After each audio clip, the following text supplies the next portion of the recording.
As we begin tonight, I will call to order a meeting of the Arvada Housing Authority. So we're going to do that first before we go into our city council meeting. Call that to order. Kristen Rush, if you'll do a roll call. Here. Vice Chair Jones. Here. Commissioner Pfeiffer. Here. Commissioner Marriott. Here. Commissioner Mormon. Here. Commissioner Simpson. Here. Commissioner Smith. Here. Next, we have the minutes of the regular meeting of January 24th, June 27th, and July 18th. Are there any changes or correction to those minutes? Seeing none, they'll stand approved as presented. Is there anybody who's here to speak to the Housing Authority tonight? Seeing none, I'll close the public comment portion. We have one item of new business. Mr. Devon? Yes, Mr. Mayor, members of the council, Chairman. I know, I wear so many hats. Mr. Chairman and members of the Housing Authority Board, it's my pleasure to introduce Housing Manager Carrie Espinosa for the business items. Thank you very much. Good evening. The agenda item tonight is regarding Van Street Flats, which is a tax credit approved affordable housing development that will provide 50 units of workforce housing located at 5854 Van Street. Van Street Flats was awarded low-income housing tax credits in 2021 for the financing of this project. In order to support their tax credit application, the Arvada Housing Authority agreed to become a special limited partner in the project for purposes of providing a property and sales tax exemption. The Housing Authority also agreed to assign 7 housing choice vouchers with a preference that the vouchers are used for people experiencing homelessness. On June 27, 2022, a special meeting of the Housing Authority was held and a resolution was approved authorizing the Housing Authority to become a special limited partner and to approve the agreement for the housing vouchers. After the June 27th meeting, we received a request for additional edits to that partnership agreement. Those edits have been made and were included in tonight's Housing Authority packet. The team is recommending approval of a resolution authorizing an amended special limited partnership agreement and an agreement to enter into a housing assistance payments contract for the Van Street Flats development. Very good. I'll open it up for Housing Authority member questions or motion. Mr. Marriott. Thank you, Your Honor. I think I'll start with a motion unless anybody has a question. There are no questions. Let me move forward. I move that RHA 22-04, a resolution authorizing the Arvada Housing Authority to enter into an amended special limited partnership agreement and an assignment of housing assistance payments contract for the Van Street Flats be approved. Motions for approval. All votes are cast. That passes 7-0. Thank you. Do you have any other business to submit to us this evening? I do not, no. I wish all of our meetings were quite as short, but I will adjourn the Housing Authority. Thank you. And now I will call to order and convene the Arvada City Council meeting for August 15, 2022, and turn it over to Mr. Marriott. Thank you, Your Honor. Would you please join me in a moment of silent reflection? Thank you. And now I would like to bring up to the podium Mr. Ben Peterson. Mr. Peterson is a student at Mullen High School who is doing an honors government class this summer, and I'm going to ask him to please lead us in the Pledge of Allegiance. I pledge allegiance to the flag of the United States of America and to the republic for which it stands, one nation, under God, indivisible, with liberty and justice for all. Thank you, Ben, for leading us in that, and I'm sure you've got lots of stories you'd like to tell us about shadowing Mr. Marriott today, but since the night is short, we'll probably won't go into that. Kristen Rush, if you'll do the roll call of the City Council, and I'll be amazed if anybody's absent since we were all here as the authority, but formalities are formalities.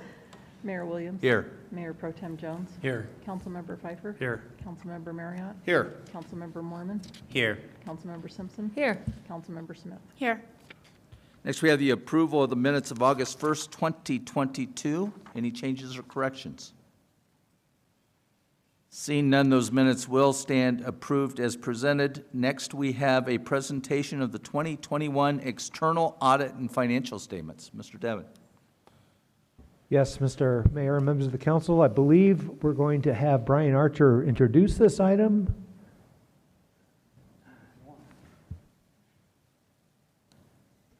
Mayor and Council, thank you for the opportunity to present our 2021 external audit report. We have Anna Thigpen here from Forvis, one of the directors, who will give a brief report. Thank you.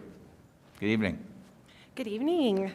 My name is Anna Thigpen. As Brian mentioned, we completed our annual audit of the city back in June. Earlier this afternoon, we met with the audit committee where I presented the financial statements and the audit results. The end result of all of the work is the annual comprehensive financial report, which I have with me today.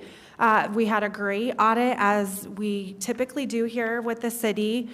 There were no findings identified on the financial statement side as it relates to single audit or your audit of your federal awards. We had 2 major programs this year. Neither of those programs where we identified a finding, so that means clean, unmodified opinions were issued for both financial statements as well as single audit compliance. Sure. With that, I'd love to take any questions if there are any. Otherwise, thank you for having me. Very good. Any questions of the auditor with regard to this? It sounds like we're stuck with the city manager keeping our financial department intact for another year. Ms. Simpson? No questions, Mayor. I actually sat on the audit committee, so I had the pleasure of hearing the report earlier more in depth. And I just wanted to commend our team in particular. We had a lot of money coming in with ARPA funds and other sources, and this is 3 years in a row. We have cleared an excellent audit. So just a huge congratulations to the city team for a job well done. Very good. We will accept that. And we will then move to the mid-year financial update. Mr. Archer. Since the auditor says you're still competent, we'll listen on to what you've got to present to us. Thank you, Mayor. I would like to say it's mostly the team that does the work, so they deserve all the credit. Appreciate the opportunity to talk a little bit about where we are for this year. So we'll dive right into our second quarter. Next slide, please. So quick overview, our revenues are certainly trending positive. As we've spoken in the past, the majority of the revenues for Arvada come from sales tax. So inflation actually helps our revenue picture because as things are more expensive, we collect more revenue. But certainly affects us on the expenditure side just like everybody else, especially in our capital environment, where capital costs are exceeding our ability to keep those under control. We'll talk a little bit more about that in a minute. Inflation is definitely an immediate and ongoing concern. As you well know, and we'll have a slide here in a minute, inflation rates are the highest they've been in a very long time. The feds are doing what they can to cure that, but it's still running pretty quickly. And the ongoing question, are we in a recession or not? So technically, at the federal level, we are in a recession. We've had 2 consecutive quarters of negative growth. But you may not know this, that until the group of 8 economists chosen by the National Bureau of Economic Research declares a recession, we're not in one. So whenever that happens, I will come to you and tell you we're in a recession. Right now, we are not. Next slide. This is just a quick look at the Fed's fund rate for the last 50 years. You've heard a lot about the Fed raising the short-term interest rates significantly over the last 6 months. They're planning on doing that again. But if you look back historically, we've been very, very low. So this is return to more normal activity in this, and we do expect this to continue and probably peak at about 4% later on this year. Next slide. Take a look at inflation. As you can see, inflation has been very low as well. A couple of quote-unquote peaks at 4% and then at 2.5%, and now you can see that's gone straight up. We are worried that this will continue and will have a direct effect on our ability to complete our capital projects, but we do like to see that it's starting to tick down, and hopefully the next few months it will continue that way. Next slide. Every month, every quarter, we bring this to you. This is our fund balance in our general fund. As you can see, it has grown this quarter A lot of the reason behind that is we do have ARPA funds that we're still working on getting out. So once those ARPA funds are out into the community, this fund balance will tick down. The green line is the established city council goal, and we're well above that. Next slide. Quick look at our general fund overview. You can certainly see from the revenue perspective, we'll talk a little bit more here in a minute about sales and use tax. Property tax is up about 7%. That's related to both the growth in the city and ultimately the growth in assessed value. You can see use tax and court revenues are negative compared to the prior years. Courts is just barely negative. Use tax is negative as a representation of investment by our businesses back into our community, and this is not surprising as that investment right now is very expensive. So those businesses are trying to stay afloat. We're hoping to see that return back to a positive in upcoming years. Building activity has stayed strong. Interest revenue, you can see a monitor light on that, and that's really just a timing issue as our investments roll off. In other words, as the investments that we've bought 1 and 2 years out come back in, we'll be able to invest them at a higher rate. You'll see that number go back up. Personnel, we're doing a great job at keeping those costs under control. And then other expenditures, we put a monitor light. Again, this is inflation related. Next slide. We dive a little bit deeper into sales tax. You'll see overall good sales tax growth at about a 9.6% increase. At the time of the preparation of this book, we had 9% inflation, so really sales tax was equal to inflation. And you can see across pretty much all categories except the bottom two, we have a positive outcome. The bottom two, limited service restaurants and liquor stores, this usually goes negative when our full service restaurants are positive, meaning people are spending more time sitting down and eating out. And usually when you sit down, you take the opportunity to eat with your family and maybe have a beverage. When these return back to positive, we will see full service restaurants go the other way. They kind of go hand in hand. Next slide. This is just the same information in a different format. You can see the ones in green are the areas that we were seeing the most growth. Again, electronic shopping, I think people grew very accustomed to getting things delivered to their house.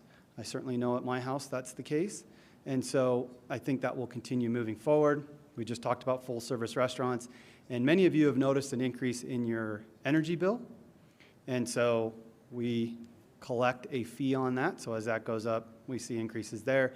And again, limited service restaurants and beer and wine are small decreases. They're not significant.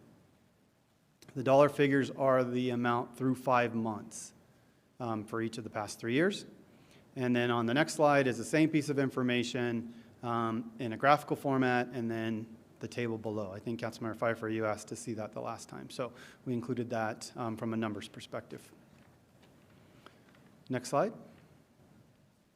A little bit deeper on auto use. We do continue to see growth here, even though there's less new cars available. We are seeing used car market staying hot, and people in Arvada like their vehicles. Next slide.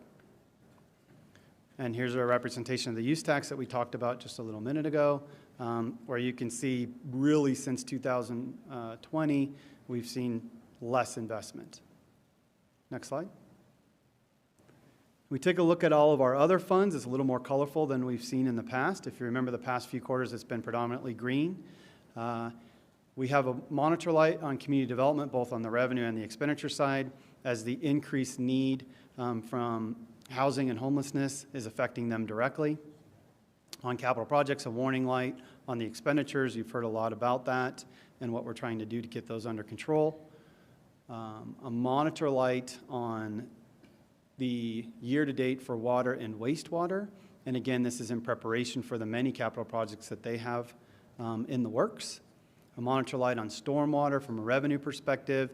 This will get taken care of as it's readjusted every other year with impervious area. And so we will be fine moving forward. A monitor light on golf, if you remember in the past, that was red, but the golf course and restaurants are seeing revitalization, many people getting out to play golf. And we talked about the full service restaurants. Ours are the same, more people eating out, so their activity is improving. And then finally, a monitor light on our risk management as we have some larger claims that we're working through. Next slide. Final area we'll take a look at is investments, and we talked a little bit about this already, but you'll notice year over year, we're down a little bit on the city side. Our PFM, our external investment portfolio manager, is down significantly, 29 basis points. Again, that is because they're somewhat locked up in some of their investments. A lot of this activity over the next 6 months will return and we'll see increased growth. I do want to remind council that we're somewhat limited, actually we're very limited in what we can buy, and safety or return of our investment is our number one priority. And therefore, while other people are able to get 3%, 4%, and 5% return, we cannot. Over time, we will be able to do that, but we can't move our money as quickly as others could. Mr. Archer, I have a quick question about that. I know we took action this past year to allow some city investments in some different rated securities than we did in the past. Has any of that made it onto this report yet? Or, okay, so that is contained within this report. Thank you for asking that question. We're going to talk about that on the very next slide. So you can see in the bottom left-hand corner, there's an A category that says 6.5%. And we were able to purchase some investments that had a different category rating than before per the direction from City Council. If we go to the next slide, you'll see these are the 4 that we have in play right now. Names that you should be very familiar with: Toyota Motor Company, a bank out of Toronto, and the Bank of New York. And so while they have higher ratings through Moody's and S&P, they still carry that A rating. And so these investments we would not have been able to invest in without your approval from last fall. And what this done is has enabled us to have a little bit better of a return. And so we will continue to work towards that, but not have any more density than what we have up there. So, and then that is it. That is my presentation. One of the items that was asked for from City Council that we will be including moving forward is a grants piece. So in the next quarterly report, we will bring back to you the grants that we have received so far in 2022 and the ones that we're applying for. So any questions I can answer? I don't see any other questions. Mr. Archer, as always, thank you for your professional presentation. In spite of the fact that I like to tease you periodically, you and your department do an incredible job, and I think Arvada is blessed to have the financial stability that we have, and not only the city manager's office, but I think your department and all the city team working together really put us in an ideal financial position. So thank you for your hard work. Thank you, Mayor, and thank you for the council's leadership in that as well. Very good. We have a few people who have signed up for public comment on an item other than what's on our agenda later on this evening. I will call them up individually. Please understand that during this public comment portion, you've got a 3-minute limit.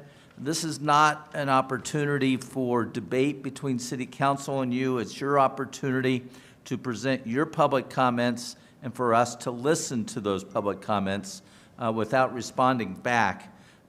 We will have your name and address, so if there's specific questions you're asking, our city team can get back to you. Laura Weiscaver, you're first, and then Nancy Wiley, you'll come second.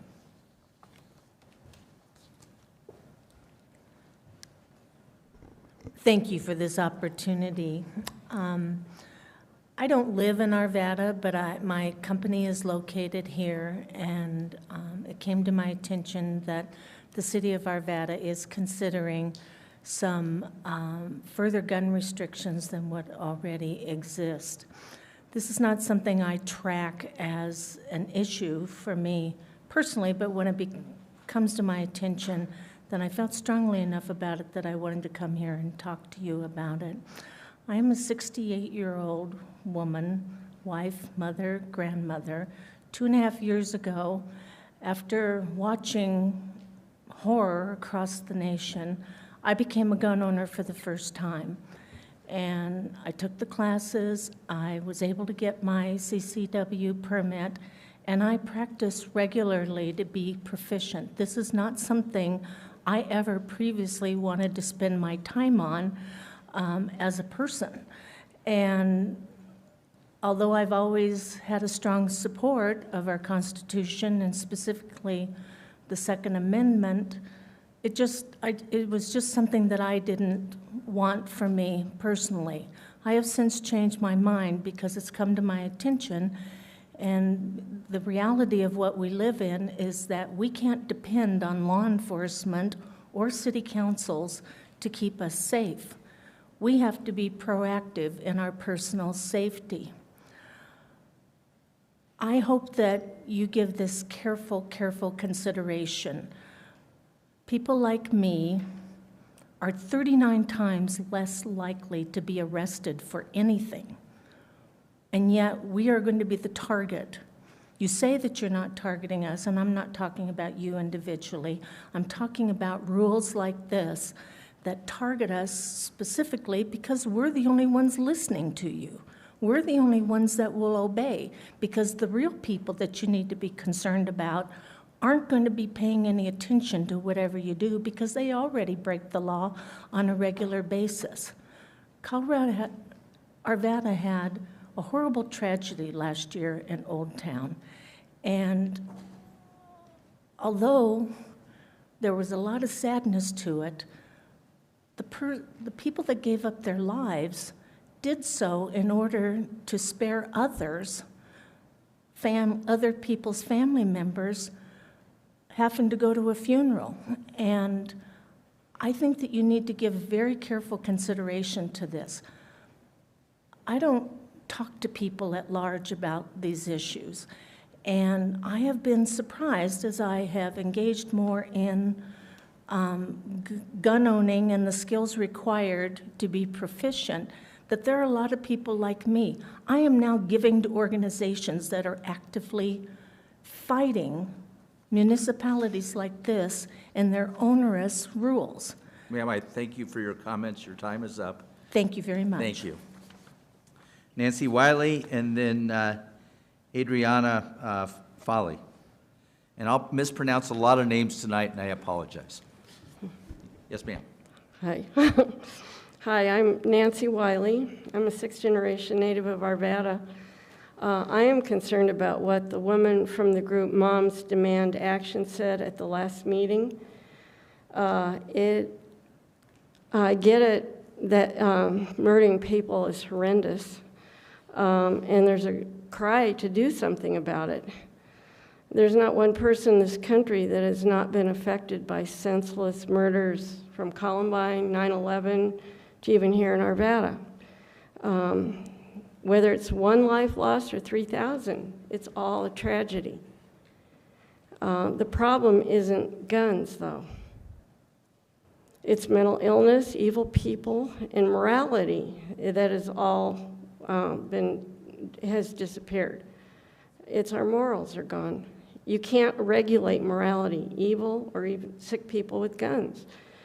They will all commit murder no matter what the laws are. The statistics are clear. Cities and counties with the strictest laws and even no guns have the highest crime rates.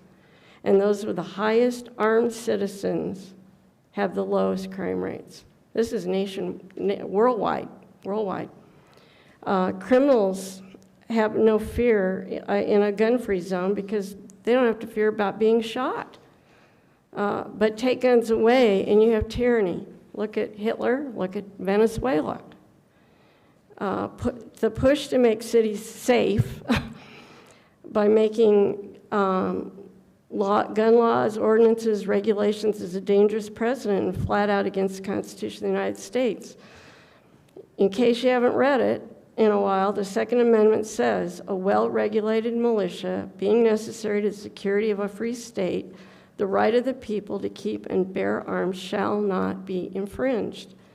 Shall not be infringed means the government has no business regulating or interfering whatsoever in our rights to have and bear arms. That means all guns, ammo, and whatever. Our early forefathers knew how easy it would be for the government to take over the people. That's why we have a constitution the way it is. The government works for we the people, not the other way around. I want to remind all of you, when you took the oath to be on the city council, you swore to uphold the Constitution of the United States. If you try to create any laws, ordinances, regulations, like some of these other cities are trying to push and do, you are going to be breaking the law yourselves. This is no small thing. This is a federal law. If you are retired military, you also know this is especially true. Please do not be pressured by anyone or any group that lives in fear of guns. Personally, I can't even pull a trigger on a gun. Thank you for your comments. Can I just say 2 more sentences? 2 sentences. Okay, personally, I can't even pull a trigger on a gun because of bad wrists and hands from car accidents. I'm so grateful to know there are people out there that have concealed weapon carry and can save my life around us. I feel safe knowing my neighbors have guns, and even here, police officers are guarding us. Arvada does not need gun laws, ordinances, or any other seemingly innocent intervention of our private homes and lives. Please stand strong against this tyranny to uphold your oath. Thank you. Thank you. Adrienne Foley, and then Luke Foley.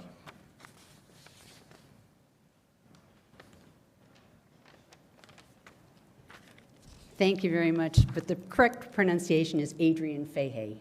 Boy, I'm not even close. You really slaughtered it, but that's okay. I do that frequently. So, hello, my name is Adrian Fahey. At the last City Council meeting, a representative from Moms Demand Action spoke, proposing that the Council enact 6 ordinances relative to gun safety.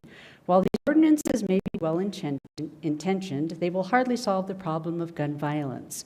Guns are just a symptom of an underlying problem, which is this: why do so many people feel the need to use a gun to commit crimes against each other in the first place? What is fueling the anger and discontent these people feel that compels them to want to kill someone with a gun? This is the question that needs to be answered if we ever intend to solve the gun issue. Matt Bevin, governor of Kentucky from 2015 to 2019, spoke on this very topic. He stated that the idea that the gun issue could be solved by enacting a, quote, single law or rule is naive and delusional. It's part of a broader construct. If part of what we're seeing is not a cultural problem, we're kidding ourselves, end quote. We need to take a long, hard look at our society and uncover what has happened to it in the last 40 to 50 years. Our society's mores and morality have significantly changed in this amount of time. We have lost the value and dignity of human life through violent video games and movies, degrading lyrics and music, and inane TV shows depicting immorality on many levels. According to Bevin, we have removed a sense of moral authority from everything. Bevin also referenced a recent Pew study which found that 1/3 of children report that they have no interaction with their own parents. And these are parents that are actually living in the home with their children. How sad is that? Parents should be the guiding, loving, and nurturing force in their children's lives, and this is obviously not the case in 1/3 of all households. Also, an article printed in The Atlantic several years ago showed that more and more people are becoming increasingly suicidal and depressed due to social media. Actions taken with respect to the COVID-19 pandemic, like lockdowns, social distancing, and mask wearing, have only added to these problems. As a society, we must become more compassionate and loving towards ourselves and each other. It is the lack of love and respect for life that is fueling the gun epidemic. This is the real cause behind gun violence, not the lack of this rule or that law. Have any of the previous laws enacted ended gun violence so far? Hardly. Some people have the misguided notion that if just the, quote, right law or ordinance were enacted, then gun violence would end. Unfortunately, you can't legislate love and compassion. That comes from the core of who and what we are as human beings, and we just have to start expressing that in more thoughtful and meaningful ways towards ourselves and each other. Therefore, I respectfully request that this council not enact any ordinances which would restrict an individual's right to purchase and/or possess firearms. Thank you. Thank you. I'll try on this next one. Luke Fahey.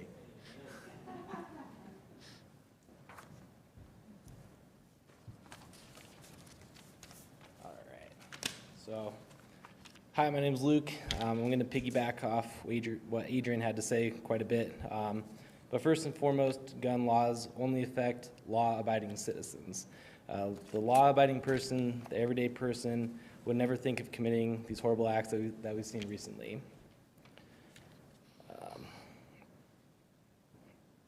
People who choose to use guns for violence do not follow those laws already put in place, and therefore will not follow any laws put into effect in the future.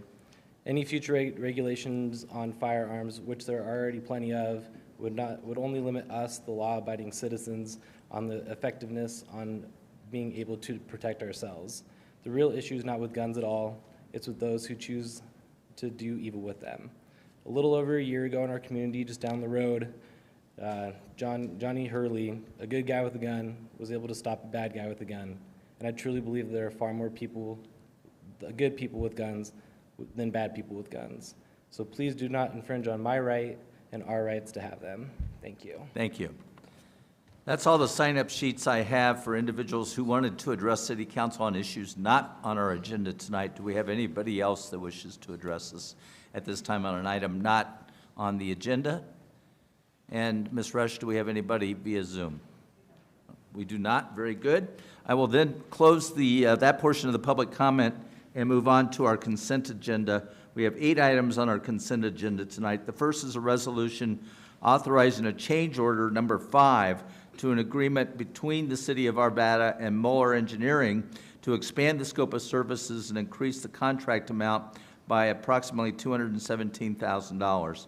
The second one is a resolution authorizing an amendment, the first amendment, to the Construction Management and General Contractor Agreement for pre-construction services for the rehabilitation and modification of the filter and solids handling systems at the Ralston Water Treatment Plant in order to secure purchases and procurement and fabrication for long lead time equipment for the filter improvements and solids handling projects and related emergency repairs in an amount not to exceed approximately $8.7 million. Next is a resolution adopting a revised administrative fee schedule for the Arvada Police Department. The next one's a resolution approving the Ninth Amendment to the ninth and last amendment to the employment agreement by and between the City of Arvada and Mark Devon as our city manager. He's retiring in October. Next is a resolution approving the Second Amendment to an employment agreement by and between the City of Arvada and Rachel Morris as the city attorney. Next is a resolution approving the Second Amendment to an employment agreement by and between the City of Arvada and Catherine Kurtz as presiding municipal court judge. Next is a resolution accepting a general warranty deed from Ken Ash Properties for additional right-of-way along Ralston Road at 7711 Ralston Road. And the last consent agenda item is a resolution authorizing designated city officials to act for and on behalf of the City of Arvada relating to financial transactions and further authorizing the use of facsimile signatures for certain financial transactions. Mr. Marriott. Thank you, Your Honor. I move that resolutions R22-054 through R22-061 all be approved. Motions for approval. All votes are cast. That passes 7-0. Next, we have one resolution, R22-062, a resolution authorizing an intergovernmental agreement by and between the City of Arvada and the Jefferson Center Metropolitan District Number 1 for financing of the design, pre-construction services, and construction of the upgrades and improvements to the Alkire lift station. Mr. Devon. Yes, Mr. Mayor, members of the council. The Alkire lift station services development within the Jefferson Center Metropolitan District Number 1, and the lift station is currently operating at capacity. The existing pumps and motors need to be replaced for additional planned development. And back on February 7th, the City Council approved an intergovernmental agreement with JCMD to finance the engineering services for the lift station. This resolution approves another intergovernmental agreement detailing the work for additional engineering services, pre-construction services, and construction of the improvements. The intergovernmental agreement establishes a funding program. The city will provide 5% of the funding, which is estimated at about $121,000, and the Jefferson Center Metropolitan District will provide the remainder of the funding, which is significantly over that amount because it's 95% of the estimated funding. So we're recommending the council approved the resolution, R22-062, authorizing the intergovernmental agreement by and between the city and the Jefferson Center Metropolitan District for financing the work required for the Alkire lift station. Very good. Ms. Smith? I'll make the motion if there's no questions. Mr. Marriott, did you have any questions? I would like to make a comment after a motion's made. Very good. Ms. Smith, you may proceed with your motion. I move that R 22-062, a resolution authorizing an intergovernmental agreement by and between the City of Arvada and the Jefferson Center Metropolitan District Number 1 for financing of the design, pre-construction services, and construction of the upgrades and improvements to the Alkire lift station be approved. Motions for approval. Mr. Marriott? Yeah, thank you, Your Honor. I just wanted to make a comment. So I got to tour that lift station earlier this year, and I think this agreement is a really good example of how development pays its own way. The lift station was originally built for that Jefferson Center Metropolitan District that they built, and as that area has grown, the upgrades need to be done, and that area is the one who's providing the money for all those upgrades. And I think the city team did a really good job in coming up with this particular plan to both create the lift station and then expand the lift station as necessary. And of course, the Metro District has done the same with its contribution here. So I will certainly be voting for this, and I think this is just a good example of development paying its own way and a really good outcome for everybody involved. Thank you. Mr. Mormon, if you cast your vote, all votes are cast. That passes 7-0. Thank you very much. Mr. Mayor Pro Tem, will you entertain us with the first readings tonight? Yes, I will. We have 3 first readings tonight. First, Council Bill 22-064, an ordinance authorizing the acquisition of certain property along Alkire Street, generally from West 78th Avenue to West 80th Avenue, for the construction of approximately 1,300 linear feet of 8-foot wide side path and or related improvements as part of the Alkire Side Path TAP Grant Project, number 20-ST-26, and Council Bill 22-065, an ordinance annexing certain land into the City of Arvada for Union Estates property, a 2.11 acre parcel of land approximately located at 12016 West 82nd Avenue, and Council Bill 22-066, an ordinance rezoning certain land within the City of Arvada, Union Estates property from Jefferson County A2 Agricultural 2 to City of Arvada RN-7.5 Residential Neighborhood 7.5, and amending the official zoning maps of the City of Arvada, Colorado, generally located at 12016 West 82nd Avenue, be approved on first reading, ordered published in full, and a public hearing set for September 12th at 6:15 p.m. Motions for approval on first reading. All votes are cast. That passes 7-0. We'll hear those items on September the 12th. We'll now have our public hearings. I will open the public hearing on the ratification and approval of CP 2021-0004, a resolution by the Planning Commission for the City of Arvada, Colorado, to amend the 2014 Comprehensive Plan to incorporate the Square Lake Sub-Area Plan. Mr. Devon. Yes, Mr. Mayor, members of the council, we'll have Planning Manager Rob Smetana introduce this item. Thank you, Mayor and members of council. The city team is requesting that the council ratify the Planning Commission's May 17th adoption of the Square Lake Sub-Area Plan as an amendment to the 2014 Comprehensive Plan. The plan covers an area bounded by 52nd Avenue, 60th Avenue, Sheridan, and Tennyson Street, and therefore covers locations in both the city and in unincorporated Adams County.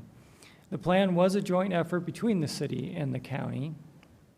The County Board of Commissioners has adopted the plan that covers their portion of the area already.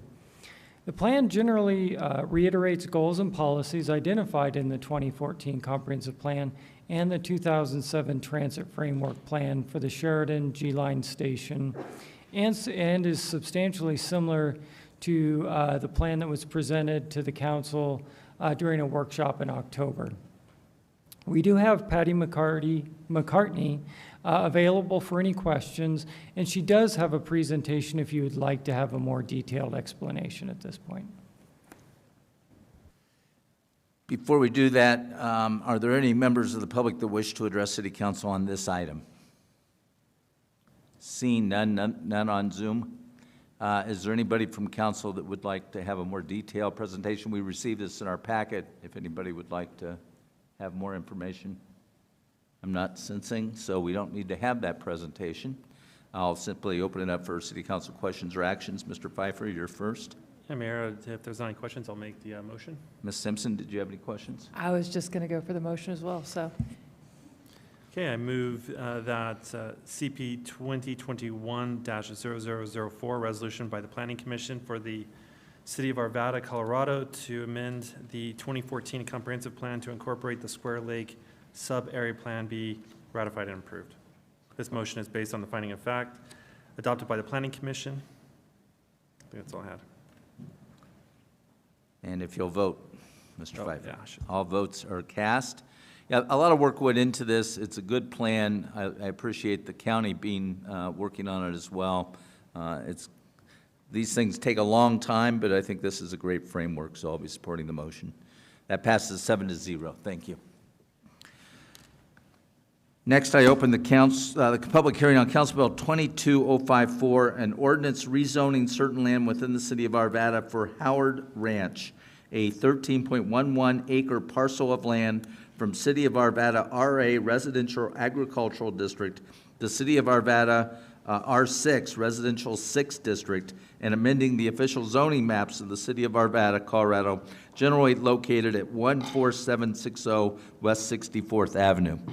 Let me, as we start this public hearing tonight, we've got a number of people. I think I've got approximately 20 people signed up to speak, which is great. There are pros and cons on this in terms of the sign-up sheets. One of the things that makes Arvada so special is that we can, and this city council, I think, leads by example, we can disagree agreeably. And so we will certainly hear each and every one of you in your public comments tonight. You'll have the 3-minute limit. I will try to hold you to that as closely as I can. If people previous to you have already made your points, you don't have to totally reiterate them. You can if you wish during your 3 minutes, but it's fine to say, I agree with the people in support, or I agree with the people in opposition. And that's totally appropriate. We don't have applause. This is like being in a courtroom in this. This is a quasi-judicial hearing, so we don't have applause. We don't have boos. We don't have that kind of displays in terms of your position on matters. You'll certainly have your opportunity to make your points made, and it's important that you make your points to City Council. It's important that you don't turn around and point at your neighbor or point at the applicant or point at somebody else and say, you no good, dirty scum, you know, this is terrible that you're taking this position. Direct your comments to us. And I know you guys will do a great job of that. You always do. We have had contentious hearings in the past, but we handle them appropriately in these chambers.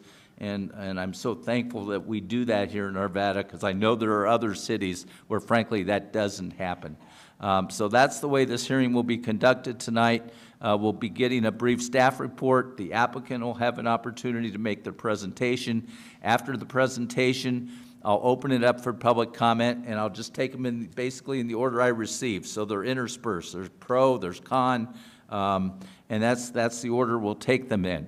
After all the public testimony has been taken, the applicant will have an opportunity, because they have the burden of proof, to make some rebuttal. After they have made that, then City Council will be given the opportunity to ask questions, and then we'll deliberate and make a decision.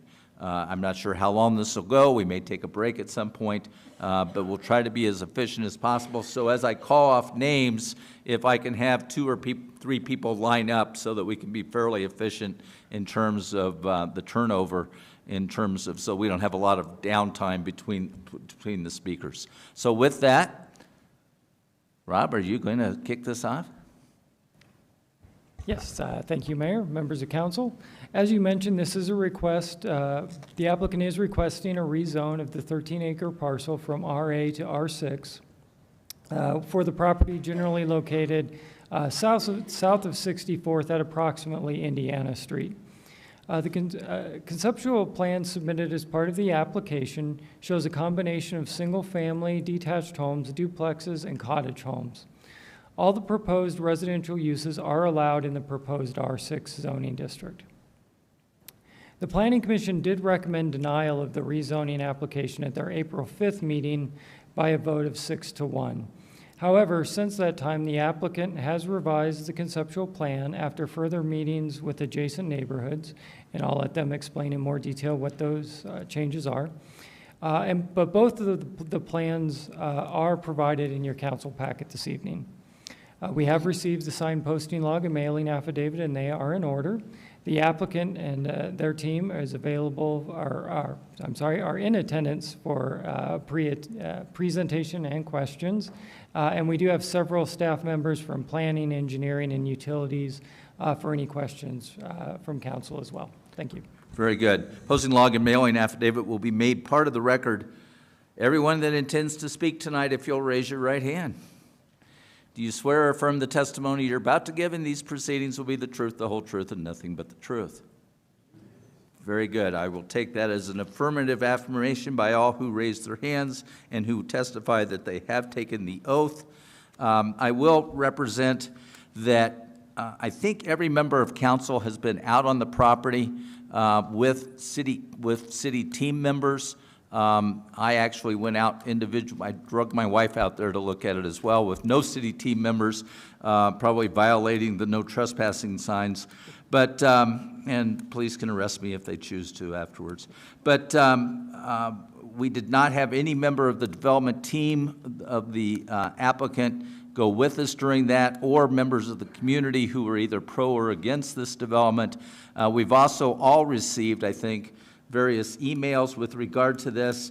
I will state for the record that in my conversations with City Council that no one has made any decisions on this at this point, that we are entering into this to hear the testimony tonight, that we have open minds, that we've not been influenced by anything that we've received previously, and what we have received previously has been made part of the public record. So with that, the applicant may make their presentation.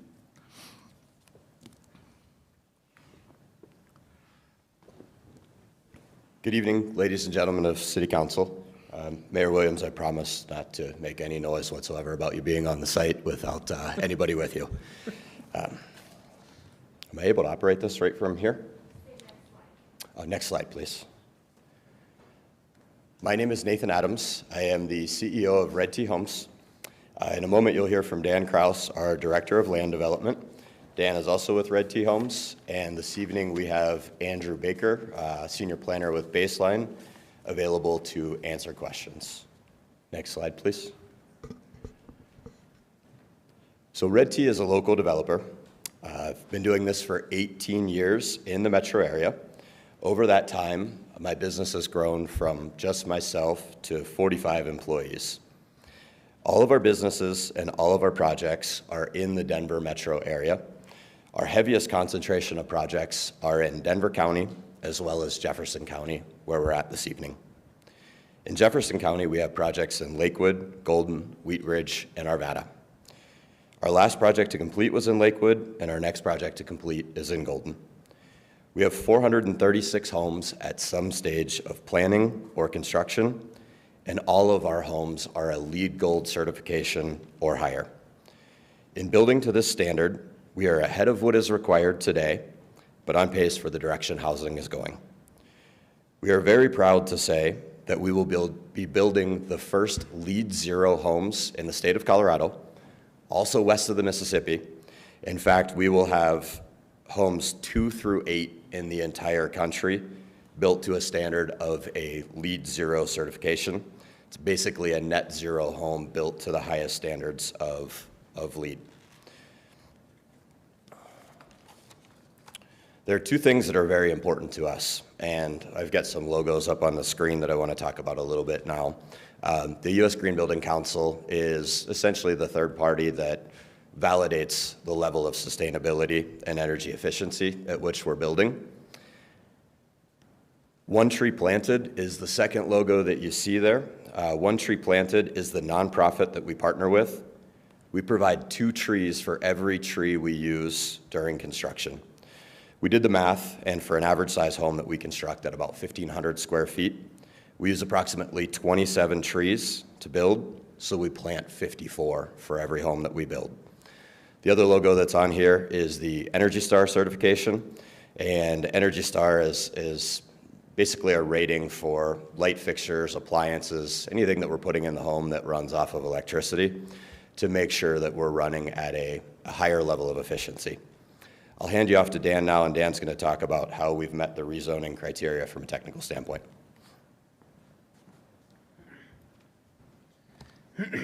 Thank you, Nathan. My name is Dan Kraus. I'm the Director of Land Development here at Red T Homes. Next slide, please.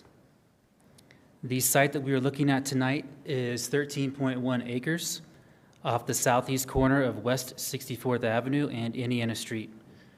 The property is currently surrounded by existing residential and mixed-use neighborhoods, as well as the Crow Canal and Hyatt Lake, with access from West 63rd Place. The property is currently zoned RA, which is residential agriculture, and we are asking for a rezone to R6, which is residential 6 and allows up to 6 dwelling units per acre. Next. Next, please. The concept plan that we're looking at tonight is a total of 54 homes. 22 are single-family detached, 12 are cottage homes, which are also single-family detached, and then 20 are single-family attached. These single-family detached homes are what you would typically expect with a single-family home, a garage that might have access from the front or the rear. The cottage home looks very similar to your standard single-family home. They're just a little bit smaller, so we can make sure we stick to that attainable price point. The cottage homes, we wanted to make a note, will not have a garage or a carport because of Arvada code. So in place, we are proposing just over 2 parking spaces per unit on this site plan. The single-family attached homes are your standard duplex, which also have alley and front-loading access to those garages. The total of 54 homes with just over 2 acres of open space is about 3 times the open space required with R6 zoning. Next, please. At Planning Commission, we had some questions about the architectural character of the cottage homes. These are 3 examples of what those homes might emulate once we get to the design phase. But again, they look like your standard single-family home. They're just a little bit smaller so we can stay at that attainable price point. Next, please. I'm going to briefly touch on the rezone criteria 1 through 5. Rezone criteria 1. The proposed 54-home community is in line with the Arvada Comprehensive Plan that calls for suburban residential on the Howard Ranch property. Rezoning from RA to R6 is in line with the existing zoning and Arvada Comprehensive Plan. Rezone criteria 1 has been met. Next, please. Rezone criteria 2. The proposed 54-home community has a variety of home products with large single-family detached lots, regular single-family detached lots, and then single-family attached and cottage homes located on the interior at a combined density of about 31% less than what is allowed by R6 zoning. Rezone criteria 2 has been met and exceeded. Next, please. Rezone criteria 3. We've worked with staff for about the past 18 months. Over that time, we have identified the existing infrastructure can support the proposed 54-home community. The detention pond has been engineered to a 200-year capacity, where code requires a 100-year capacity. We've done 3 traffic studies to evaluate the traffic generated by this proposed development, and we have secured a secondary emergency access that you will see up on this site plan in beige on the upper left corner of this plan. It's a little tough to see, I see right now, but we can point that out later in questions. Based on these examples, these reasons, as well as these upcoming slides, rezone criteria 3 has been met and exceeded. Next, please. Traffic is a hot button issue, and we understand. We have had 3 traffic studies as the proposed home total has dropped, plus one additional visual study. All studies were consistent, stating West 63rd Place can accommodate the proposed community while maintaining existing levels of service to the existing neighborhoods. West 63rd Place is engineered for 8,000 trips per day and currently has 1,000 trips per day.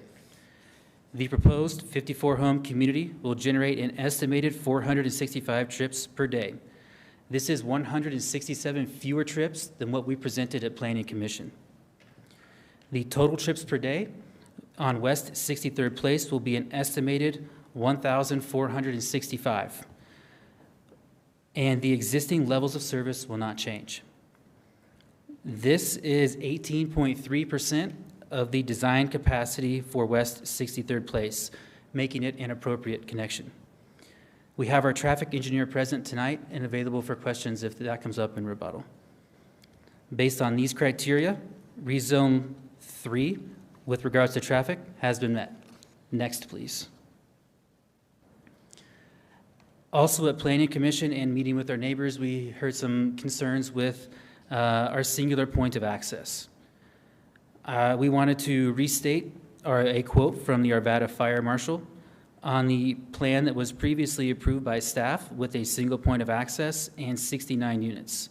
Quote, "If we are talking about the most desirable option for public safety, it is hands down residential fire sprinklers." End quote. Every home on this development will have residential fire sprinklers.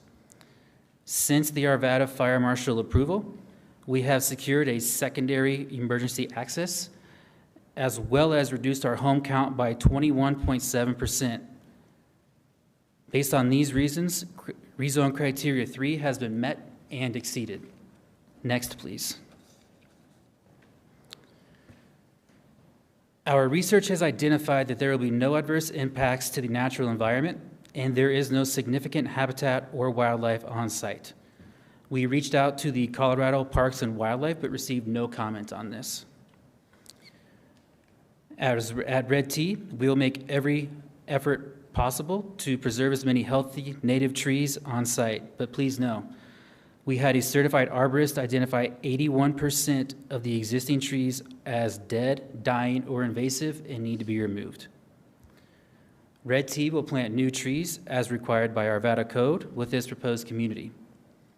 Red T is also partnered with One Tree Planted, as Nathan spoke to earlier in the presentation. As a result of this development alone, we will be planting about 3,000 trees, and we would like to pay an additional fee to have those trees planted in the city of Arvada, if that is something the city of Arvada would like to receive. Based on these examples, rezone criteria 4 has been met and exceeded. Next, please. Rezone criteria 5. The proposed 54-home community will be a residential development at a similar density to the adjacent neighborhoods at about 31% less dense than R6 allows. The site plan has been revised to reduce unit count and provide larger homes on larger lots along the south and east side that are consistent with the adjacent neighborhoods' minimum lot sizes for their developments. These single-family attached and cottage homes have been relocated to the center of this development, so the larger single-family detached homes act as a buffer for neighboring developments. Based on this information, rezone criteria 5 has been met and exceeded. Next, please. I will briefly recap rezone criteria 1 through 5. Rezone criteria 1. The proposed 54-home residential community is consistent with the Arvada Comprehensive Plan. Rezone criteria 2. The proposed 54-home community is consistent with R6 zoning. Rezone criteria 3. The existing infrastructure can accommodate the proposed 54-home community while maintaining exceptional levels of service to existing neighbors. Rezone criteria 4. The proposed 54-home community will preserve as many trees as possible, plant new trees based on Arvada Code, and plants an additional 3,000 trees in Arvada if the city wishes to receive those. Rezone criteria 5. Rezoning to low-density R6 is consistent with neighboring developments. All 5 rezone criteria have been met or exceeded. I will pass this back to Nathan so he can discuss how we have worked with our neighbors and how the site plan has evolved from Planning Commission to what you see tonight.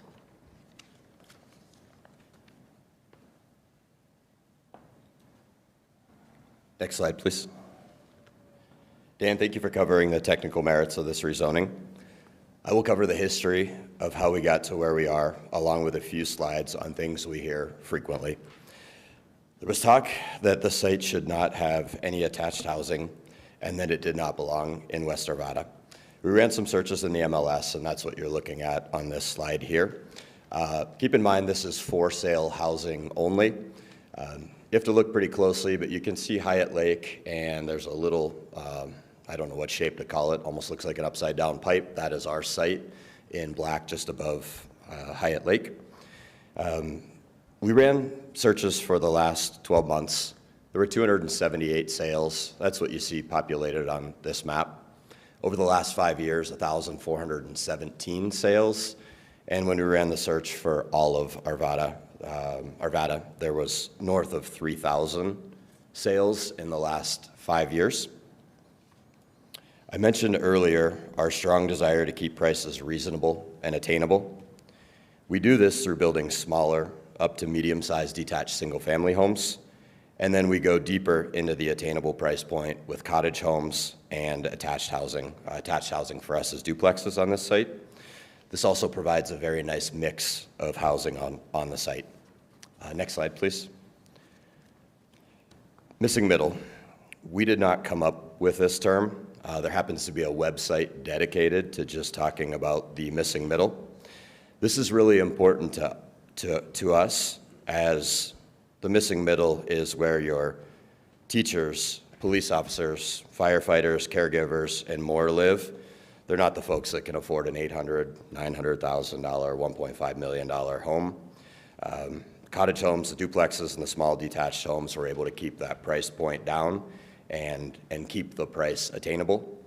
What's important to know here is that we didn't just pull this out of nowhere. We did our research to understand that there's clearly a market for this housing. In addition to that, we're very excited that 70% of the 54 homes will meet our definition of attainably priced housing. Next slide, please. Neighborhood meetings. We did what was required of us going into the pre-planning commission, and we learned clearly, going into planning commission. We learned clearly that this was not enough, and we needed to do more outreach.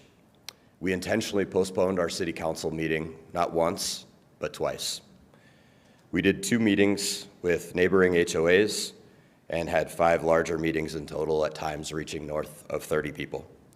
We did smaller meetings that took place at a golf course, restaurants, backyards, front yards, boardrooms, and even on the site at Howard Ranch. We met with the Arvada Chamber, the Arvada Sustainability Commission, as well as meetings with folks responsible for Hyatt Lake and the Croak Canal. We tripled our mailing radius intentionally so that we could get more community outreach. We made sure we covered the 3 neighborhoods closest to us in Lakes at Westwood, Westwood Villas, and Wildflower Ponds. Candidly, I lost count of the number of email engagements that I had, but I believe I was north of 500 messages in total. That could be anything from talking about future meetings, views, every facet of our project, concessions, plan changes, compromises that were made, ideas with CDOT around how to make changes at 64th or at the light at Gardenia and 64th. We also conducted a view study in the backyard of one of our neighbors who was looking for more information for himself as well as his immediate neighbors. Next slide, please. This is the first iteration of our site plan. This is what we went to Planning Commission with. This was a total of 69 homes proposed. Next slide, please. Our second iteration of the site plan shows that we dropped from 69 down to 66 homes, made some changes to the lot sizes, and started looking at an emergency means of egress. Next slide, please. By late April, we are at our 3rd iteration of the site plan, further reduction in density down to 64 units, and a doubling of our open space. Next slide, please. By early June, we've dropped further to 64 units. We've made an agreement with our neighbor for emergency egress and more changes to the lot size. Next slide, please. By early July, we are on our 5th iteration of our site plan, and these iteration changes are due to meetings that we're having and community engagement. This slide's very important. We show a much larger drop in density down to 57 homes, while at the same time picking up more detached single-family homes in spite of the reduction in density, and you see more change with the lot sizes. Next slide, please. Mid-July, we're at our 6th iteration of the site plan, getting much closer to our final. We have 2 entry points for our emergency means of egress, which means that we can now rear load the garages for those single-family lots. Looking at the top of the screen, you can see we've really increased the open space. We're at approximately 3 times what is required on the site plan. Next slide, please. As we get closer to the time that we need to submit our conceptual site plan to City Council, we've hit our 7th iteration. And I'll spend a little bit more time on this slide because this is our current iteration of the site plan. We have lot line changes to ensure we comply with zoning. Our lakefront lots have increased to 8,000 square feet. As we approach the 7th iteration, we started drafting a good neighbor agreement with hopes we could memorialize changes with both lakes at Westwood and Wildflower Ponds. We did have success with lakes at Westwood. Much of what went into that good neighbor agreement benefits the other surrounding communities as well. Next slide, please. I want to talk a little bit about neighborhood meetings. In order to get as much attendance as possible, we opted for not just mail, but email, working through the neighboring HOAs, and asking folks that we were already engaged in conversation with to spread the message via word of mouth. We ensured we went far beyond the 500 feet required, and as I mentioned earlier, we got in touch with all of mailers to all of Lakes at Westwoods, Wildflower Ponds, and Westwood Villas. I'm not going to cover every point as it would be redundant from the site plan iterations, but I'll cover what's not seen or not talked about yet on the site plans. One important thing that's not mentioned up here, when we talk about our proximity to Wildflower Ponds, and we measure, and again, this is approximate, we don't have any homes yet on our site plans, and we're using Google Earth to make this measurement. We estimated that our closest back door to the closest back door at Wildflower Ponds will be roughly 250 feet. We'll have our detention, the Croak Canal, and there's additional green space before you reach the neighborhood of Wildflower Ponds. A couple of things that we've agreed to in the Good Neighbor Agreement is we will have further community engagement for the amenities, where we place the amenities, and feedback on the architectural design of the project. What you won't see on the site plan as well is we've agreed to limit the height to no higher than 28 feet, which is in line with RN 7.5 zoning. That was an ask from neighbors. We've agreed to preserve as many healthy trees as possible. This next one is big. We reduced density from 69 homes to 54 homes. We provided an additional landscape buffer between our site and surrounding neighborhoods. We've improved the shared neighborhood privacy features. We've agreed to work with any changes that might be proposed around access, 64th. We have a utility easement shared between our site and Lakes at Westwood. We've agreed to restore and even improve that area once we've tied into the utilities. Dan mentioned this earlier, I did as well, but it bears repeating. We intend to plant 3,000 trees. That's approximately 2x the number that will be used in the development. Next slide, please. The changes we've made, especially the reduction in density from 69 units down to 54, add risk. Risk that we are willing to take and accepting of to invest in Arvada in a more agreeable way. We plan to be intentional about building better, building with the environment in mind, as well as the health of the end user. We are a local developer, and we've provided proof that we have met, and in some instances, exceeded the criteria for rezone. I respectfully ask that you vote yes tonight to approve the rezoning of Howard Ranch from RA to R6, consistent with Arvada's comprehensive plan. Thank you. Thank you. Does that complete your presentation? Yes. Very good. Okay, as indicated, in fact, we've got a few more who have signed up. So I'm going to have Darlon Chang will be first, Micah Braslowski second, Heidi Bertoni third. So if you'll three line up, and then as we continue to add to the queue. Ms. Chang? Thank you. I'm Darlon Chang, and I live at 6876 Juniper Court in Arvada, which is in the GEOS Net Zero all-electric neighborhood of 28 homes that have no gas bills and enough rooftop solar power production to offset the entire annual energy use, which is what it means to have a net zero home. My neighborhood is near the intersection of West 69th Ave and Indiana Street, which is about 2 miles away from Howard Ranch. I'm here to talk about my personal experience with an all-electric neighborhood and why I think it's vital that in Arvada, more all-electric neighborhoods are built like the first phase of GEOS and the one proposed for Howard Ranch, so that prospective residents have the choice to live in a home with no use for gas. Before moving to Arvada 3 years ago, I worked for a decade and a half as a research engineer for the ExxonMobil Upstream Research Company in the Houston area.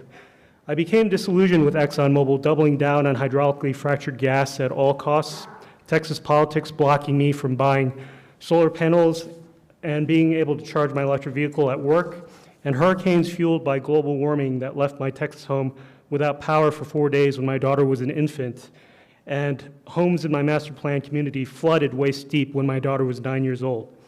My wife and I were determined to leave Texas behind so that my daughter could enjoy the last half of her childhood free from fossil fuels, but we found only a handful of neighborhoods throughout the U.S. that offered all-electric net zero homes that a middle-class family could buy or rent. To my wife and me, the GEOS neighborhood in Arvada was clearly the best of those handful of net zero neighborhoods in the U.S. After we moved to GEOS, my daughter was delighted to help take care of 5 community goats as well as help build a community garden. My family has a peace of mind that without any gas stove cooking or gas appliances, there is no increased risk of asthma to my daughter, as well as no risk of fire explosion from a gas leak. Last year, my neighbors and I helped attract national media attention for Arvada as a city with a model all-electric net zero community. Unfortunately, the independence from gas of the first 28 homes at GEOS will not be continued for the next phase of 91 homes because of short-sighted decisions by the new developer and builder. Prospective residents who want a home with no dependence on gas will not be able to find one in the near future at GEOS, so the proposed all-electric neighborhood at Howard Ranch would give them an important choice to live free from gas in Arvada. Given the current realities of the building industry, there are no developments in Arvada that offer residents the choice to either have an all-electric or a gas-dependent home. With Arvada already nationally recognized as a home city for an inspiring all-electric community, it's vital that all-electric neighborhoods are built here so that enough people have a choice to live without any use for fossil fuels for the sake of their health, as well as to avert the twin dangers of runaway global warming and skyrocketing fossil fuel costs, threatening national security. Thank you. Thank you. And Micah Braslowski? I know, I'm terrible. And then Heidi Bertoni, you're next after that, and then Paul Gottler. Good evening. My name is Mika Braslowski. I live in the Wildflower Ponds neighborhood. I'm also a firefighter paramedic here in the metro area and hold a master's degree in emergency management. It seems like yesterday I was giving a similar speech to this planning commission regarding this project, and while I'd hoped to give this project an endorsement today, sadly I am unable to do so. Many of my concerns are professional in nature and stem from my over 20 years experience in public safety. This project has over 50 homes with a single point of access. I will commend Red T for attaining a paved access road via private land for fire department use. However, this is a locked access gate and not available for immediate egress in the event of an emergency. This type of arrangement is eerily similar to the Station nightclub fire in 2003, in which over 100 people were killed due to a locked door preventing evacuation and an overly crowded main front exit door. This neighborhood is similar with a locked second egress and a single main exit point, except this time it won't be nightclub goers fleeing danger, it will be families with children, pets, and memories fleeing a wildfire. Arvada Fire is aware of this deficiency and is required to all homes to have sprinklers. As a firefighter, I will tell you that fire sprinklers do in fact save lives. but only for a fire that starts within a home. They are utterly ineffective against a fast-moving wildfire such as the Marshall Fire. There's been much discussion in the past that homeowners in this area are simply NIMBY people. I'm not against development. I fully understand how important development is for any municipality. However, my concern is the close proximity of this project and its associated density to Broad and Hyatt Lake, both of which have large amounts of open space and vast amounts of dry grassland. Any grass fire which starts in these areas has the potential to grow out of control very quickly. The density proposed at Howard Ranch is going to overwhelm the limited access to and from this neighborhood, forcing evacuees and first responders to primarily use the main exit road in the early stages of an emergency, when the chaos is most present and the fear is at its highest. The secondary egress, by its very nature of being locked on a regular basis, is going to take critical moments for responders to locate the appropriate key, open the gate, and direct fearful evacuees toward an unknown exit that has never been driven before. These firefighters would be better served fighting the fire and not opening gates and directing traffic. This is a personal issue for me because should such an event occur, in addition to my friends and neighbors attempting to evacuate, my wife will be doing the same with our daughters, pets, and our own memories. In fact, when I was recalled into work off-duty during the early stages of the Marshall Fire, we repeatedly texted one another about what should be packed up and what could be replaced in the event we lose our home. I would again like to commend Red Tea on the work they have done with communities regarding this project, but sadly the density of these houses and lack of immediate and available egress simply make this project too high a hazard for this infill project. It was for this reason and others the Arvada Planning Commission voted against this project 6-1 in April of this year. I urge City Council to also vote no against this project, and I urge Red Tea to lower the density even further and attain a second point of unrestricted access for this neighborhood. Thank you. Thank you. Heidi, then Paul, and then Gavin Malcolm.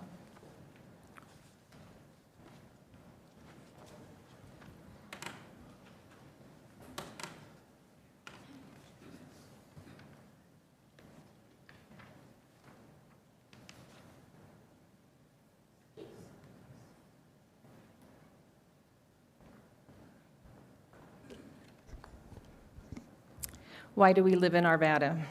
Because of the oversized lots, the nice wide sidewalks, the tree-lined streets, the quaint old town, the quiet neighborhoods where we can walk while our kids ride our bikes, the feeling that we get being in a community. My guess is the majority of you live in these types of neighborhoods. 80% of Americans want to live in a detached single-family home. 70% do. So why are we building so many high-density projects in our town, but relying on the turnover of old homes to be the fit that needs the 70% of the homes? The main driver of the housing shortfall is the builders have stopped building single-family homes. In the past year in Arvada, there have been 1,598 single-family detached homes sold. Only 24 of them were new. Currently, there are 1,136 attached homes under construction, but only 55 single-family low-density homes. The Planning Department and City Council have close to another 1,200 attached homes on their docket for approval, with only 46 single-family low-density homes. And these numbers do not take into account the already approved 348 homes that will be at the old Kmart location. So the total is 2,676 high-density builds. I think that takes care of that missing middle. Red Tea stated that they have 1,400 attached, that there have been 1,400 attached homes sold in the last 5 years. Basic math shows it will take almost 8 years to sell the amount that are being built or that are being proposed. Arvada does not need any more high density. Using the 70-30 rule, we should be building over 6,000 single-family detached homes to compensate for the amount of the high-density builds currently being built. We are completely out of whack with the high density to the low density for any city, let alone a suburban one. Today, there are simply not enough single-family detached homes to keep up with the current demand. This is simply a supply and demand. Prices go up because inventory is low, and on top of that, we are relying on the older homes to come onto the market to fill this need. It just doesn't make sense. The city needs to see now that the low-density home projects, that we need more of them, and that Howard Ranch could be one of those. City planners have already voted down the density of this project. It's the perfect location for 30 to 40 low-density homes that would fit nicely between the two subdivisions. We get that everyone deserves to be able to buy a home, but why are we leaving out the 70% buyers who want a single-family, low-density home? You have a copy of the petition signed by 99% of Wildflower Ponds stating that we are for development, but we are against the density of Howard Ranch. And just because it checks all the developers' boxes, it doesn't mean that it's the right project. Please do what's right for our neighborhood and our city by voting the current rezoning that Red T is asking no. Thank you. Thank you. Ms. Morris, in terms of these documents that have been put out, my sense is it's not appropriate for them to continue to be there. That is correct. I think if you, to the extent that you brought them with you, I would suggest collecting them and bringing them back with you. Yes. Thank you. Thank you. Very good. Sorry, it's the lawyer in me. Paul Gottler, and then Gavin, Malcolm, and then Tony Rawlick. Good evening. Thank you for the opportunity to present my views on this. Thank you. So my family and I have lived at Wildflower Ponds for greater than 20 years at a location approximately 400 feet from the proposed development. I'm here tonight to object to the development based on the information provided in the redevelopment application. And I'm also here as a resident with greater than 30 years of professional geologic and hydrogeologic experience. Try not to get into that over your head, but my objections to the development centers around likely changes to the current shallow groundwater regime due to increased groundwater levels at Wildflower Ponds related to the proposed detention basin. The increased groundwater levels will increase current basement dewatering that is occurring in a great number of Wildflower Ponds homes after medium and large rain events. Currently, a number of them require the basement sump pumps to be operating continuously. Their homes dry during or shortly after the rain events. Homes requiring dewatering appear to lie slightly along a lineation, which I'll get to shortly. Public scientific information identifies the shallow groundwater in the area moves or flows from west to east, right from the development towards Wildflower Ponds. The soils of the bedrock and units that are existing in the formation, it is a Denver formation, and they will making the addition of the detention basin immediately upstream and 10 foot above Wildflower Ponds basements or homes.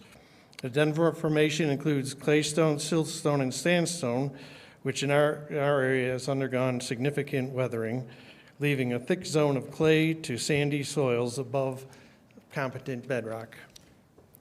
The ability of groundwater to flow or move through materials or hydraulic conductivity varies over 3 orders of magnitudes, very slow for clay, very fast through sand. Wildflower Ponds home along the possibly adjacent to the lineation previously mentioned are more likely to be hydraulically connected to these sand layers that are cut into the Denver Formation claystone.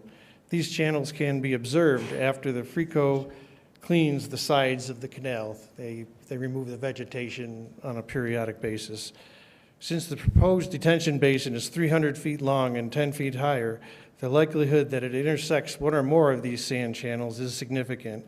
Furthermore, backfill at the proposed outlet stream sewer line also increases the likelihood that we would encounter these higher velocity zones. Okay. Thank you very much for your time. Thank you, sir. Gavin, then Tony, then Mike Rawlick. Mr. Mayor, council members, thank you so much. My name is Gavin Malcolm. I'm an employee with Red T Homes, and I honestly was one of the people really excited to buy one of the proposed homes in this development. My wife and I are Colorado natives. We're a dual income household. We just got our first dog. We were really excited to live the American dream and buy a house in a city that's really up and coming, and we were excited about the Geos neighborhood and really excited about taking care of our environment, which is why I got involved with Red T in the first place. Unfortunately, due to the larger lot sizes and larger home sizes of the proposed changes, there's a chance we might get priced out of this neighborhood just based on the already decreased density, which is unfortunate. We go to church out here, we have a lot of friends out here, and we had to move all the way out past 104th, way up north, and commute in. We really, really look forward to this project, and hopefully one day we'll be able to save up and participate in a community like this. So I just vote in encouragement of support for the proposed rezone. Thank you. Thank you. Tony? Yes, sir. Then Mike, then Gina Hollising. Good evening. All right, thanks for the opportunity to address you. First thing that I'm puzzled by, when I hear net zero, we're not going to use any gas, does that mean we don't buy any electricity from Xcel, who uses coal and gas to make a lot of their electricity? Just a question. When I first saw this map, my first thought was fire access, and I think the fireman who very beautifully expressed it nailed it right on the head. This is dangerous. You have the one access. The second access, I see it on the map, is way up. Still a whole lot of space. And then if you do get through that access, you got to make the right turn to go around to Gardenia. That'll jam up quickly too. I think from a traffic point of view and a fire safety point of view, this is a bad, bad decision. I agree and respect the planning board's decision, a 6-1, that's pretty good. And I would like to see this board follow the planning commission's example and vote no. Thank you very much. Thank you, sir.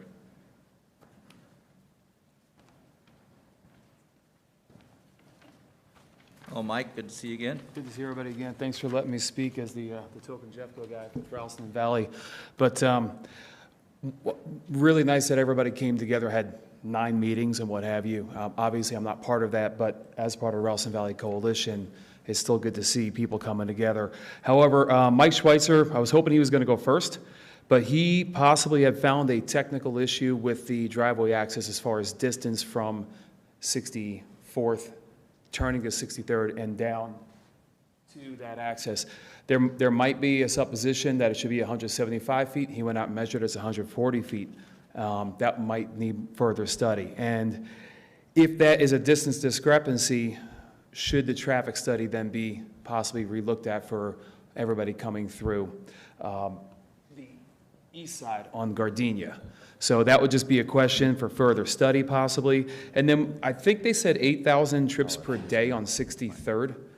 That's 5 per minute, 24 hours a day. That seems to be a lot for a single lane road. Just thoughts. 8,000 per day divided by 24 hours divided by 60 minutes, 333 per hour, 5 per minute. So that just kind of should maybe get cleared up. And if everybody did have to access over here, what would be the impact to wildflower ponds? You know, should there be a traffic study that, again, that just focuses on the different scenario? When it comes to CPW, I ran into this with the Golden Acme mine. Sometimes there's so many divisions, they don't know who's talking to who. So if you do need comments, I do know the division manager here, and sometimes that happens. I had to track them down. It took me forever.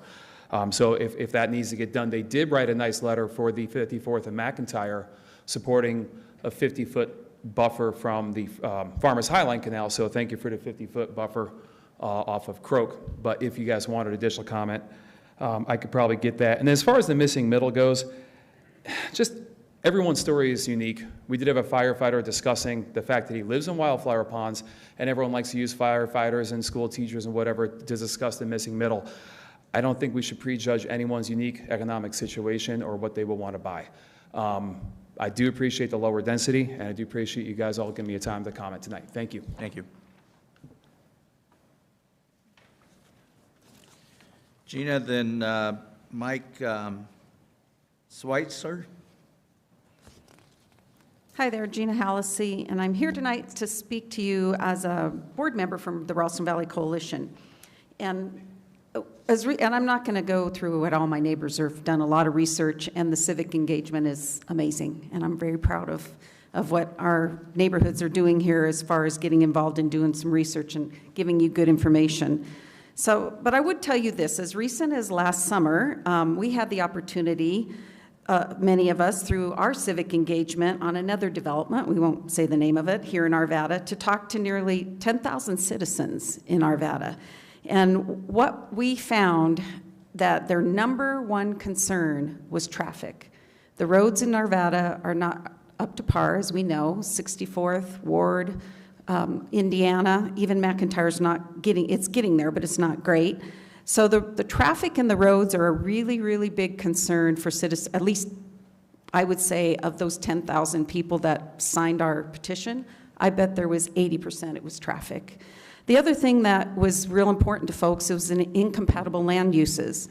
So many of you know that the Ralston Valley Coalition is, we work together to protect our quality of life in the Ralston Valley, and we look at development projects, we look at all of them, believe it or not. We actually read that stuff that you guys put up on the website. It's hard to get to, we're getting good at it.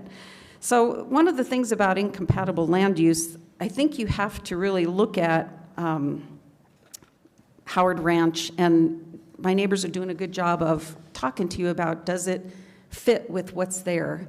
Because whether we like it or not, what's here is what's here. And we have all these little infill pieces that are ranches and redevelopment, and we do have to be good stewards, even though it would be great just to throw something in there and get a bunch of attainable housing.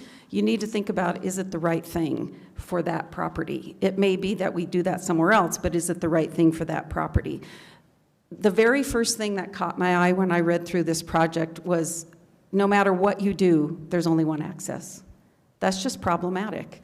So if you only had, 20 homes back there, it wouldn't be as big a deal. But when you put that many homes back there, it could be problematic. And I do think that is a safety issue, and I'd encourage you to look at that. And then as far as incompatibility, I haven't seen what these homes look like. I saw some pictures of some other ones. They didn't really look like they were compatible, but I know the developer is trying to really work with the community, and I think that's a good thing to find the best outcome. I don't know that they're there yet. So I would just encourage you to, consider everything you hear tonight, and if they aren't there yet, a no vote is okay, because if they want to get there and do it right, they'll do it right. Thank you. Thank you. Mike, you're next, and then Martha Johns, and then Chris McRanahan. Hello, City Council, Mr. Mayor. Thank you very much for hearing us tonight. I'm still with Ralston Valley Coalition, but we're a different green shirt tonight. I'm here to represent Wildflower Ponds, neighborhood my wife and family lived in for 20 years. Mike Rawlick already took one of my slides. I want to talk about something and elaborate on something Mike did discuss, is that the distance from 64th to the proposed access road to Howard Ranch is only 140 feet. By Jefferson County Transportation Design and Construction Manual, Section 3.7, specifically 3.7.1, says a collector road to a local road must be 170 feet. An arterial to a local must be 500 feet. That's not 500 feet, and that's not 175.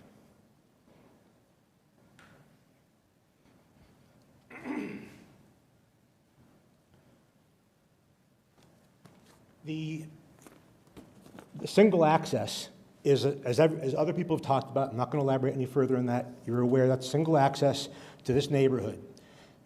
Another issue is the secondary emergency exit is through the proposed developer has leased this space. There's nothing to control that access wouldn't be blocked by trucks or other vehicles. They can't control that. The gate, the access through this would be through a locked gate. As the firefighter talked about, as Mika talked about, if that gate is locked, then you basically have to drive a truck through the gate to get through it quickly in an emergency.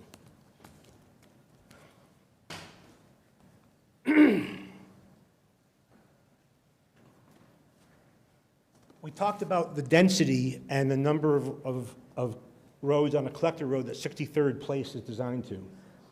Oops.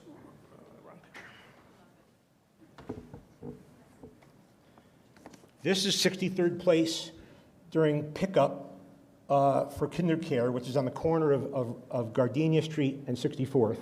This is all part of that pickup. This was done earlier this year. These pictures were taken yesterday. This is 64th facing east from Gardenia Street. This is traffic on a Sunday, not even on a busy weekday. This is from 63rd. This would be the access road into Howard Ranch's proposal. This is from 63rd. This is looking at 64th, facing west, but traffic coming east. And again, this was on a Sunday.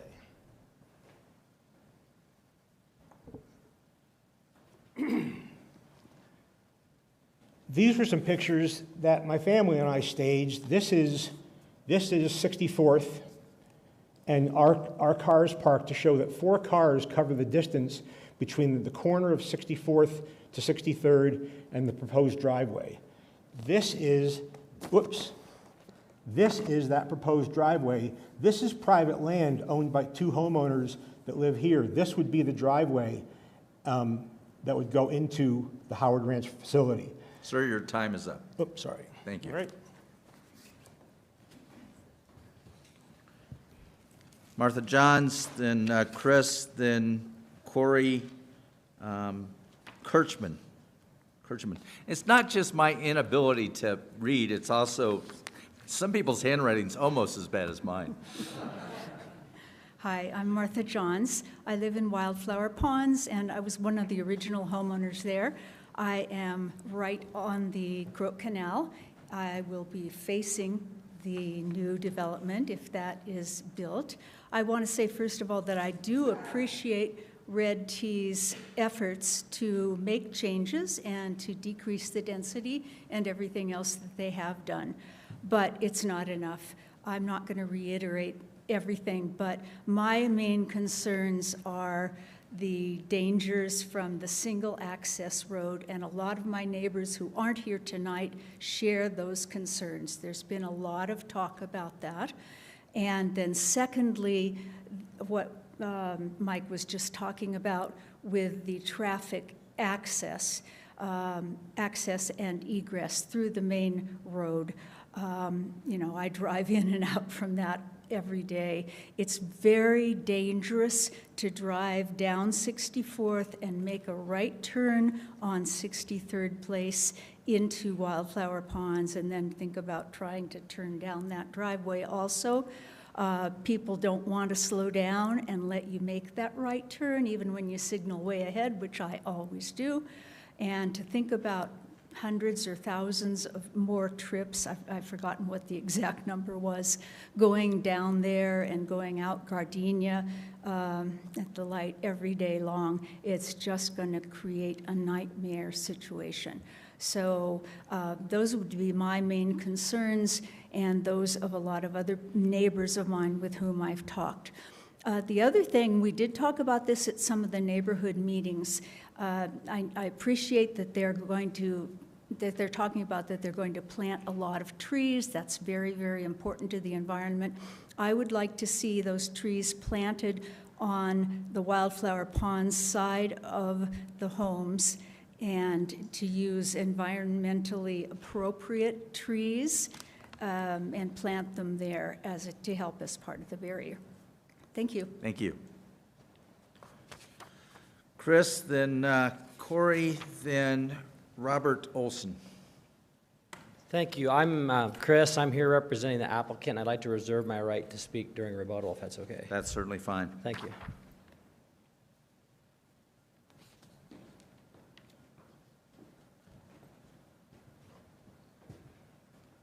Good evening, City Council and Mayor. Sorry for my poor handwriting. So, Much better than mine, I assure you. My wife and I are neighbors in the Lakes at Westwoods, and we'll be one of the closest homes to the proposed development. When we bought our house in 2016, we were fully aware that Howard Ranch would be developed at some point because our neighborhood was the first phase of Howard Ranch in reality. So we spent significant time with Nathan and the Red T development team discussing their development, as well as Nathan showed, the concessions they've made and the reduced density and coming through that good neighbor agreement. I think you guys got a copy of the good neighbor agreement, and that's, with the basis of the good neighbor agreement, that's how my wife and I are able to say that we support this project, because it's one of those, we feel Red Tea is trying to take care of the neighbors next to us. Unfortunately, we know that since plans are not final, we can't make a binding agreement with Red Tea. So what we ask is that you make that agreement an express condition of your approval for the development project. That helps tie Red Tea to that good neighbor agreement, so that what we agreed to with Red Tea actually it can be enforced. So we thank you for your time this evening and appreciate your guys' consideration. Thank you. Robert Olson, then Carrie Wernicki, and then Ted Swinson. Good evening. My name is Bob Olson, and I am a resident of the Lakes of Westwoods HOA as well. I want to comment briefly tonight just on the desire to have additional provisions included in the concept plan submittal.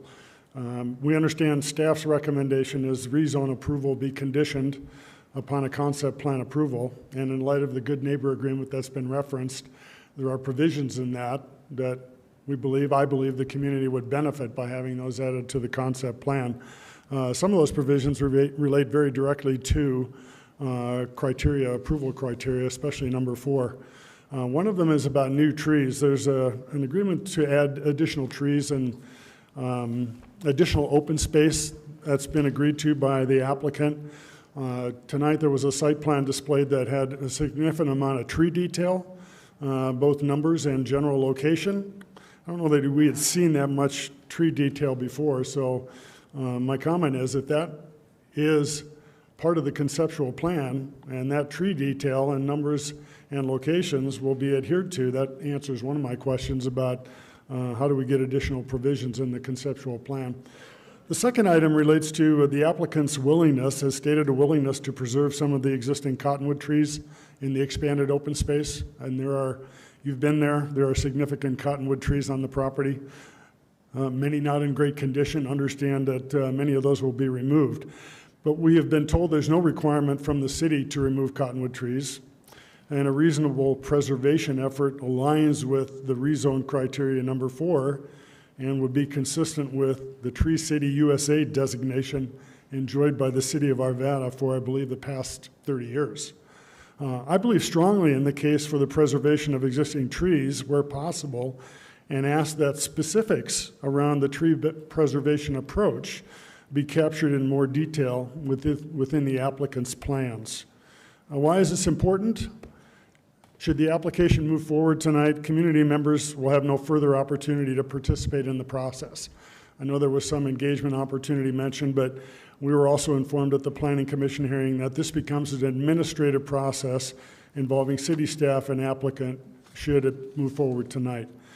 As community members, we will need to rely upon and want to rely upon city staff for enforcement of all provisions associated with the application.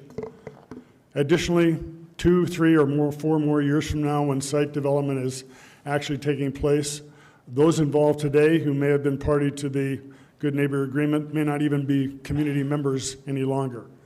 Should this application move forward, I look to the city of Arvada, I look to you to enforce concept plan provisions and ask that Good Neighbor Agreement specifics also be included in the approved concept plan.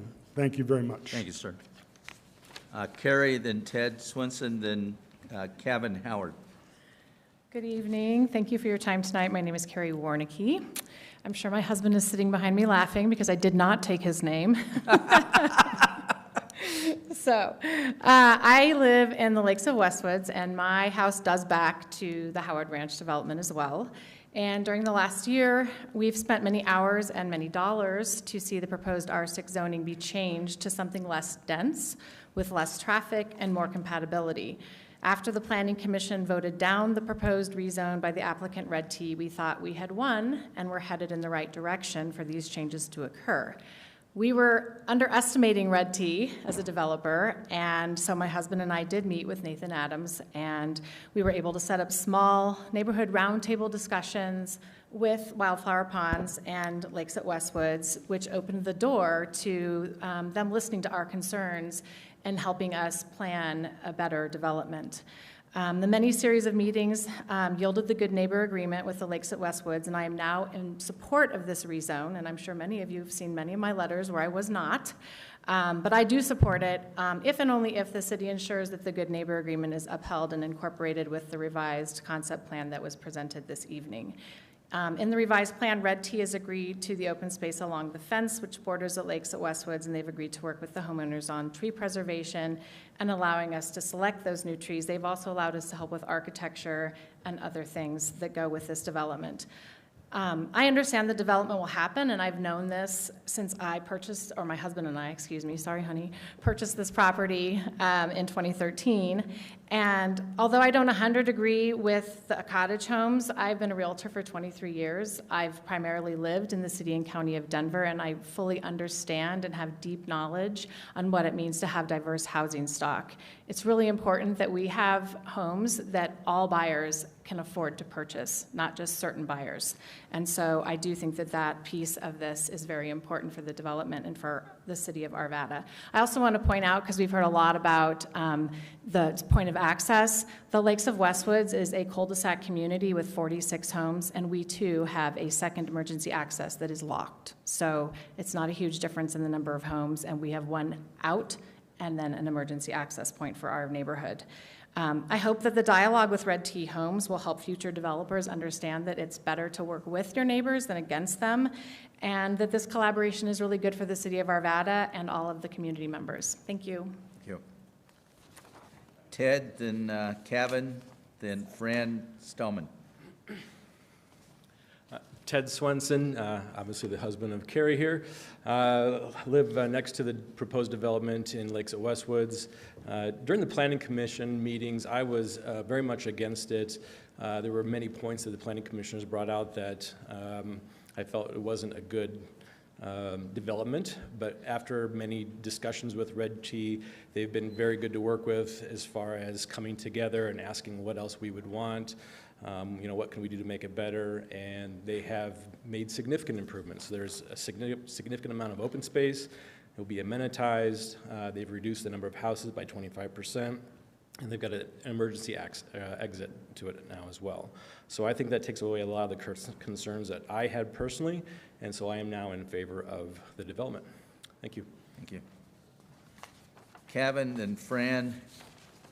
I'm Kevin Howard. I live in Lakes of Westwood, and I do back up to Red T. I was also against it. I believe Nathan and his team worked with us pretty well to mitigate some of the issues that we had. And so I'm going to advocate for it. Everyone's kind of stole my thunder, so that's all I got. Fran Stillman, then Vernon Stillman. Vernon's not speaking. I'm speaking for him. Okay. I'm Fran My wife does that all the time. And my husband and I live in Lakes of Westwood, and our property is adjacent to the Howard Ranch development.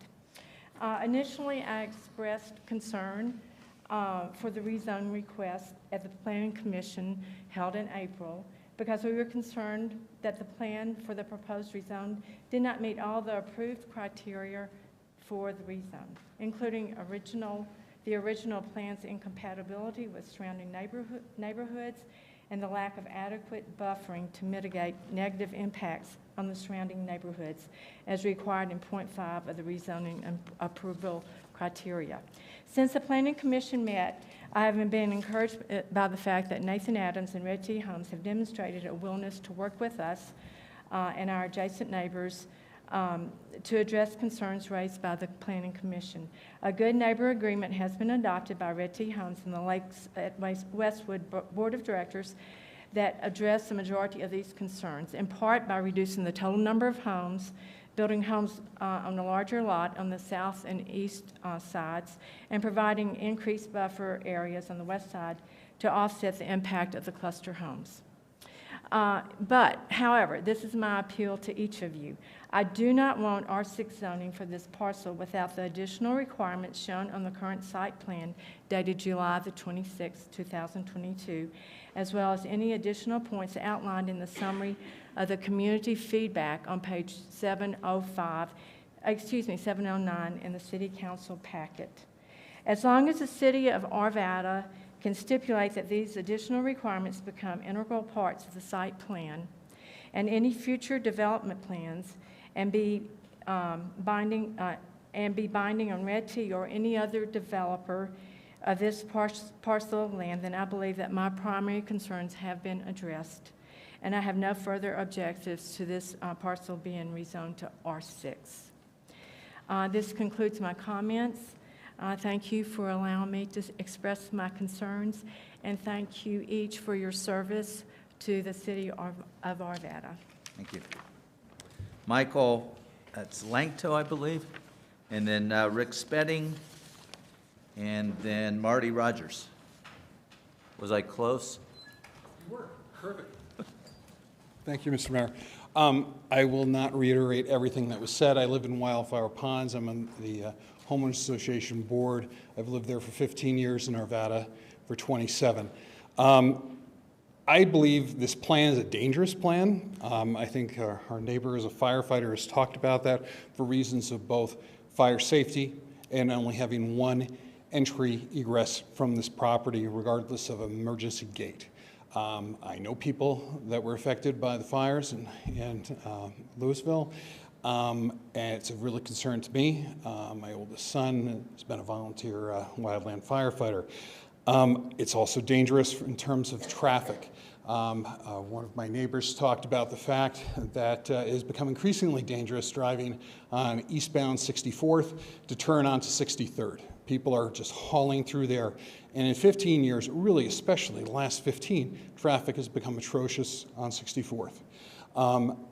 We have, over the years, prior board members reached out to CDOT because we know they control 64th to try to get a left-hand turn lane on westbound 64th onto Gardenia, and it has gone nowhere. We think the roads are already overwhelmed. We're concerned about the density of this. Again, I'm not against a development of this property. It's just that it's too many units, too many people on this road. And frankly, in terms of going to a presentation and hear about the egress, when I first heard about it, I was really hoping that they would utilize that to really be a full-time kind of feeder through that road just to the west that has some of that commercial development and so forth to help really alleviate these concerns. I would say in terms of this, I was happy with the Planning Commission's denial of this in a 6-to-1 vote. I'd urge the City Council to deny this request of the zoning change, and I appreciate your time, and thank you very much. Thank you, sir. Rick Spedding, then Marty Rogers, then Jen Lesko, or Jan Lesko.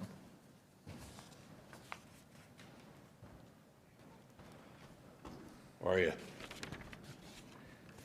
I have to say, in hearing all the issues, I can understand where everybody's coming from, and I'm not anti-development at all, and making money is a great thing. We all have to do that, and I appreciate that. I just want to say, you know, I spent a lot of time in the automobile business, and I spent time with my family owned a real estate company. I learned a few things about real estate and development. In the football team, I was involved, our family owned. Every guy on the team had a common denominator. Every one of them was in real estate and development. And I took and had the opportunity to spend some time with some of those guys and learn a lot about the do's and don'ts of developments. And I think there's a lot of don'ts here. And one of those guys was a guy named Alfred Taubman, who you may know was the principal developer on Cherry Creek Shopping Center. And another guy was a guy by the name of Donald Trump. They know a little bit about developments. And I learned a few things from those guys. And, you know, I'd like to say that I think I asked about price point early on in one of their first meetings, and I was told, we don't know. Well, nobody buys a piece of land to develop it and doesn't know what they're going to put on it and doesn't know how much they're going to sell it for. And if you do that, that's not exactly a good thing to do. But I think that's part of the reason why we're here tonight, because a case that I don't know. So density and pricing, price point are a big issue for me. I don't want anything that's going to draw down the value of my home, and nobody else does either. And I don't know, maybe we got a situation or a scenario where it's kind of a square peg in a round hole. You know, you do what you do best and let others do the rest, right? You know, if you took the acreage in there, it's 13 acres, you did two acres for infrastructure, round numbers, 11 acres for development, and you built 2 homes per acre, 22 homes, put $1.5 million homes in there, it's $33 million in sales. The area supports that. If you drive up and down McIntyre, go over to Westwoods, there's plenty of houses that sell for $1.5 million. If you can't do that, maybe you do 3 homes per acre equals 33 homes for $1 million, still $33 million in sales. If that doesn't work for them, maybe they can do 4 homes per acre, 44 homes and $750,000 homes, it's still $33 million. That's your sales number, no matter how you dice it. I think that's more fitting for the area. That's my personal opinion. So, for whatever that's worth, what do I know, right? And if not, you do what we had to do a few times in the past, which is we had to take land we bought to develop a certain way, and we remarketed the land if it didn't work out, that's all. You made money on the land when you sell it more than you did the first, cover your costs. Anyway, that's my opinion. Thank you. Thank you. Marty Rogers? No, we're not supposed to ask questions, but I hope you're all doing okay. Are you doing okay? Yeah, we're doing great. We're getting close to the end. We'll be after we finish the public testimony, we will be taking a brief break. I just have a couple of short run-on sentences, if that makes any sense. Okay. Anyway, you know, it's already been mentioned. You know, the new proposed community with the cottage homes and the duplexes, which neither community adjacent to the east or west are part of. And I guess, if I could ask a question, and I guess if you want to answer me through my phone or my email, that'd be great. What I'd like to know, being in Wildflower Ponds, where they're going to have to be driving through our neighborhood to get to their neighborhood, how many of you would approve people going through your neighborhood into a situation, I'm sorry, don't go that way, into a situation where it's so significantly different and they're driving through your neighborhood? You know, we have a lot of people going through there with the kinder care, which we knew about when we moved in. And anyway, I guess if I was on the board, I'd have to look at it from a point of, would I want this to be something that I would want for me? Thank you. Thank you. Jan Lesko, then Richard Kuperski. Evening, Mr. Mayor, members of the council. I'm John Lesko. I live in Wildflower Ponds. I wrote a letter to council. It should have been in your Friday packet, and it has a lot of detailed information, attachments, references to everything I talk about. I'm going to only talk about one thing tonight. It's basically a lot of the time throughout this process, the community has been given information that's been vague or deceptive or changes continuously. And it is really hard to pin down what we're talking about, and I don't think we trust this developer. A lot of people don't trust him because we're not sure where we're getting. An example of this would be a letter that was sent out by Alex Sowers on May 20th, and he was soliciting information and then responded to answers to what our concerns were. Well, one of the things he stated was that we're confused. We don't understand why they're not using natural gas. They want to be a sustainable builder. Natural gas has been proven harmful to our health. And then cited an article from Popular Science titled, "Your gas stove could be hurting everyone around you." We're not talking about gas stoves. We're talking about gas furnaces and gas heating water heaters. So that doesn't line up. Dan Krause said the same thing in one of their videos. Now, that's a kind of a scare tactic to tell someone to use natural gas, you're going to be suffering a health hazard. It's not true. I spent 30 years as a physics professor and a consultant to the energy industry, both at the state and federal level. I know energy really well. Right now, if you're below 40 degrees and you use electric heat pumps or heating, you're energy negative. The only way you can get around that is by having solar heating built into the community. Absent that, you're tapping into the grid. And you're passing on the expenses to the homeowners, and you're also burdening the grid even more. So the whole statement about being green is deceptive.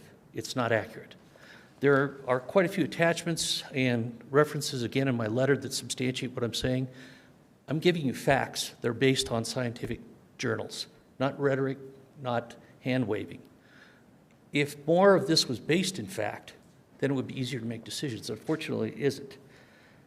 I'm not opposed to development, but I am opposed to being given rhetoric and promises that are hollow and communities that don't fit the surrounding community. I would urge City Council to do the same thing that the Planning Commission did in realizing that what they were being told wasn't truthful, wasn't complete, wasn't accurate, and reject this proposal. Thank you for your time. Thank you. Richard, then Stephen Malley. Good evening. I've been a Wildflower Ponds resident since 1994, one of the very first to move in there, and the neighborhood has changed a lot over the years that I've been there. As I look at this project, it seems to me that Arvada is allowing the creation of these small enclaves that have limited access. This is not the only one. The applicant this evening is just such a development, and directly to the west of this development is another limited access development. Previously, the applicant found his proposal was rejected, and now they're back for another try. While their proposal has been modified, I believe that the changes are still too small and inconsequential to merit reconsideration. A density of around 40 seems to me to be a number that could certainly be supported, but that's not where they're at, and maybe they never will be, in which case rejection would be great. This project will route a considerable amount of traffic through a limited access point at the west end of Wildflower Ponds or to the east directly through the Gardini Street exit. This is the very same area where Amazon proposed flooding our streets with hundreds of delivery vehicles, and their proposal was wisely rejected by council. We too have limited access to our neighborhood, and as other people have mentioned, eastbound on 64th into West 63rd is terrible. Coming southbound on Indiana and then making that right turn is also very, very dangerous. And I think, as you just heard, maybe the connection distance is too short and something needs to be done. I believe in the past this body has made wise decisions on these types of issues. And we would hope that you would help us keep a reasonable traffic load in this area by rejecting this proposal. All of the traffic that's going to come into this new neighborhood will go right by my house, all of it, in and out. I don't think any of you would appreciate that load added to your front yard. Thank you. Stephen Maui, and then Kevin Highland, and then Richard Bornhoff.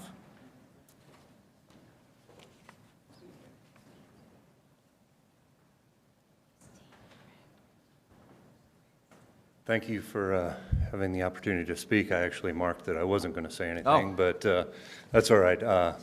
I'm. I could have cut 3 minutes out of tonight's hearing. Your loss. I'm very similar situation than Rich. I live along West 63rd Place there, one of the few houses that actually have a side yard along that stretch, and yeah, people will be going by my house as well. Again, like has been said, I'm not against development. A little lower density, I would very much appreciate. Cut down on the number of cars going right by my house, right by Rich's house. That's really all I have to say. Thank you. See, I kept it short. Yes, you did. Kevin, then Richard, and then Tina Francone. Good evening. Kevin Highland, living in Wildflower Ponds. Just going to make a couple additional comments about the emergency exit. I know that's been brought up quite a bit, but I'd just like to add a couple new points. It's a little bit hard to tell by the diagram, but the new emergency exits that's being proposed would exit to the west. In the event of a wildfire, it is probably coming from the west. On December 30th, 2021, the Marshall Fire was approximately 10 miles due north of where this proposed development was, or is proposed. That fire destroyed 1,084 homes. That day, the National Weather Service recorded wind gusts of over 100 miles an hour in Boulder But they also recorded those same gusts in Arvada. The wildfire danger in Arvada, especially on the west side, is pretty significant. A densely populated development that has to exit because they can't use the emergency exit. They won't have keys to that. They're going to be forced to come through our neighborhood at a time of crisis. So that puts 100 vehicles through our neighborhood at a time of crisis. The other point I'd like to make, and I think the Arvada Planning Council did a great job in asking the question, is what does the city of Arvada get out of this development? Right now, what's being proposed is the city get 3,000 trees to take care of in perpetuity. Red T isn't going to be taking care of it. You guys are. That's not a benefit to this city council. What Red T needs to do is come to the table with a real infrastructure improvement, and that would include a deceleration lane off of 64th Avenue. Red T needs to start giving back with this development, and we don't see that happening. Again, they've said a lot of things, and unfortunately we've had to get to this point because when we made our initial concerns known to them, they ignored them, and they went forward with that initial plan. It's only after being denied that they now have modified their plan. This is not a good partner. This dialogue should have happened before, and we'd be probably in a position now where we were a lot closer in agreement on this proposal and this development. Thank you. Thank you. Richard, then Tina, and then Ann Schweitzer. Thank you for letting us talk. I appreciate the ability to do that. I'm in Wildflower Ponds, been there since 1994 also. My wife, our kids all grew up there, so we've been there since 1994. I object, I vote against, this development for several reasons. One, the other subdevelopments that mentioned they work with Red T and got some adjustments, this traffic's not being directed through their neighborhood. So obviously they're focused on things that have nothing to do with Wildflower Pond. Also on the 7 iterations, I thought that was very disingenuous. They decreased each time 1 to 3 houses. That's pretty meaningless. So obviously to get to something that doesn't affect our, our neighborhood and so forth, they need to make substantially greater decreases in that. We live on one end of the Wildflower Ponds. My daughter, I need to pick up the pace. My daughter, son-in-law, and 3 of my grandkids live right along 63rd, and so they'll be affected by all of this. All of my comments have to do with traffic and children, okay? Number 1, it mentions that Wildflower Ponds could not sign the developer's good neighbor agreement due to the fact that we would legally and morally be affected if an accident with a child were to happen because of the increase in traffic. That tells me 2 things. 1, the developer knows there's an increased danger to children in the Wildflower Pond subdivision along 63rd. It also tells me that they're already planning for lawsuits because they know behind closed doors there is an increase to the danger with children. As far as the traffic study, that's highly suspect. There was an individual earlier that divided through the numbers and what would have to happen 24 hours a day to meet that. So their traffic study was highly suspect. Number 3, Kindra Care at 63rd and Gardenia.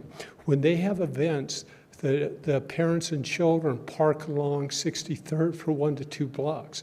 They have to cross the street, the parents and children, to get over those events, and that's where all this traffic's being directed. Last, there's a public school bus stop at the southeast corner of 63rd and Holman, okay? And so there's children needing to cross their 63rd from north to south to get to that school bus stop.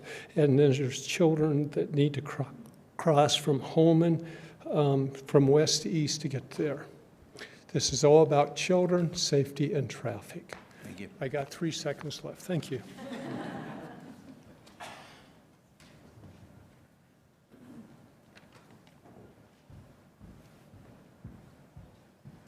Good evening, Mr. Mayor and Honorable Councilman. I'm Tina Francone. Thank you for the opportunity to speak in support of this project. I've followed this project from afar just because I was interested, like most of you are, in the housing crisis that we see not only in Arvada but in the entire state of Colorado. I followed this project because I think there has been an unprecedented cooperation on the part of the developer, a really unprecedented effort on the developer's part to speak with the community, hear what the community has to say, and actually implement some of those changes into their plan. This developer has had an opportunity to just say no and move forward with this.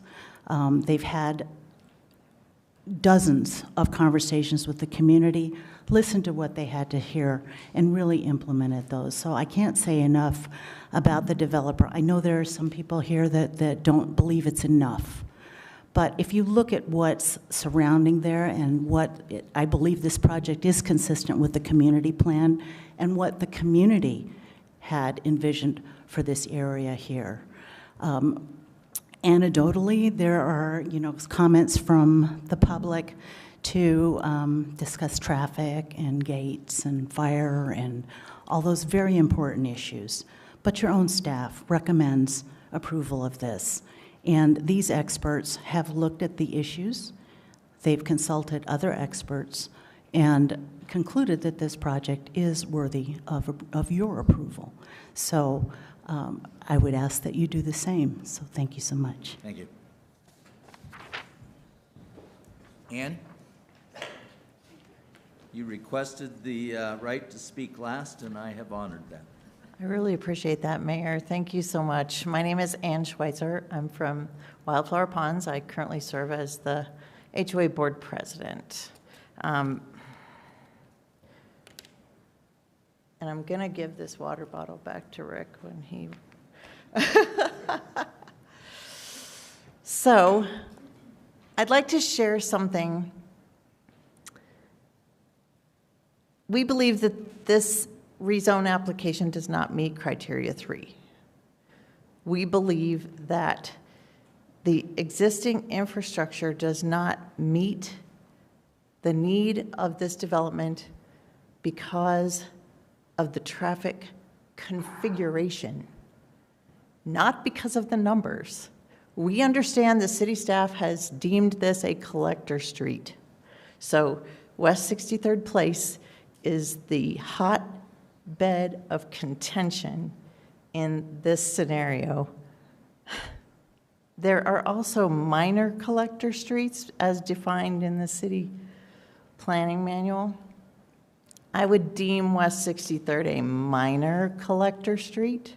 Its speed limit is 25, which goes kind of against some of the information in the planning manual about collector streets. We recently had a homeowner in our subdivision wanting to build a particular kind of fence. But because of the way his lot was configured, we couldn't allow it because it would affect 2 other homeowners and their view of our community pond. In the same nature, we can't allow this development and the rezone to this density because of the traffic configuration. If it could be developed so that traffic could flow out onto Joyce Street even through that industrial section, it might better meet the needs and help. So let me just read through a few quick points. Missing middle talks about walkable urban living. There's not much walkable from here, and there's no public transportation. Housing is not necessarily affordable. We wouldn't be against this development if the traffic flow could be solved. Please do not approve R6, as this still allows the applicant to build 70 units and not adhere to site plan presented today.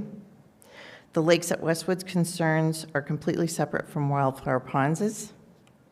And Wildflower Ponds did not sign the GNA or Good Neighbor Agreement because traffic safety has not and cannot be solved at this point. Thank you. Thank you. Ms. Rush, do we have anyone signed up via Zoom? Okay, I'm going to close the public testimony portion. I want to, first of all, thank everyone for your presentations. They were thoughtful. They were well-reasoned on both sides of the aisle. We'll take a 10-minute recess. The applicant will have some time now for rebuttal, and then City Council will ask some questions, and we'll render a decision. Take a 10-minute break.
Okay, here's your 1-minute warning.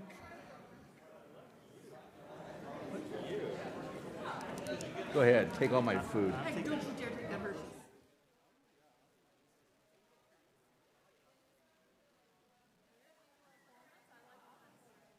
Go ahead, I'm good. Oh, we got some trading going on? Always. But no vote trading, I hope. No. Politics cleaning here, it's all about the snacks. Okay.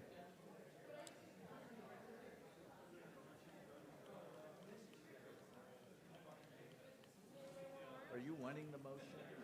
No, not sure. Okay. I just didn't see it in there. I wanted to make sure Yeah, that it was. right. Which was important.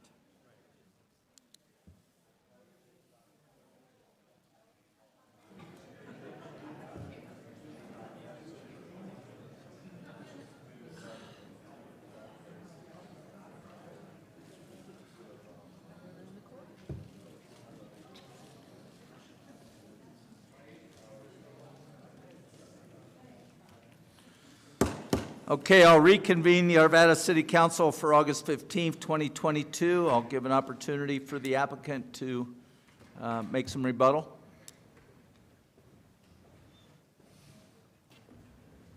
Thank you, Mayor. Took diligent notes through the speakers. First thing I want to say is, Mika, thank you for your service as a first responder. I've actually had a good bit of interaction with Mika, and genuinely like him as a person, even though he's in opposition this evening. I wanted to point out that there were 8 folks this evening that were formerly in opposition that are now in support. Martha mentioned that she'd like to see environmentally appropriate trees on the wildflower ponds side. Would be more than happy to plant those. Corey, Bob, Carrie, and Fran all made similar mention. They'd like to tie the good neighbor agreement to the approval. I do not know if that is in your purview or not, but in the event that it is not, I want you all to know that I have agreed to record that document and allow it to run with the land. So in the event that we were not to develop the site, which we have every intention of developing, we'll record that so that it's clear and obvious to anybody that may come after us. I want to thank Bob for his push for us to preserve the cottonwood trees. Frankly, it's fewer trees that we need to plant, and they're quite nice trees. They're pretty big. Gary mentioned that there are 46 homes at Lakes at Westwood with a single point of access. I'd like to go further and point out that Westwood Villas also shares that single point of access with a grand total of approximately 200 homes. I actually think it's a little above, but I don't have an exact count. There was mention of driveway distance, and thankfully we have a senior planner with Baseline here that was able to tell me that Arvada does not use the manual that was cited, so thank you, Andrew. Traffic, I'm going to mention a little bit, and then if it's acceptable, have Chris come up, who is our latest traffic engineer, and have him speak a little bit. We did 3 separate traffic studies, and I think it's important to mention, those were submitted and verified by staff. I believe you had heard some comments that those traffic studies might not be valid or couldn't be trusted. We are well below what 63rd Place was designed for as a collector street, less than 25% of the use after development. In the event we were to move that to being classified as a minor collector street, that still is designed for 3,000 trips per day, at which we would be approximately half of that. I'm going to come back to you all and speak a little bit more, but I'm going to turn it over to Chris for a moment if that's acceptable. Yes, it is.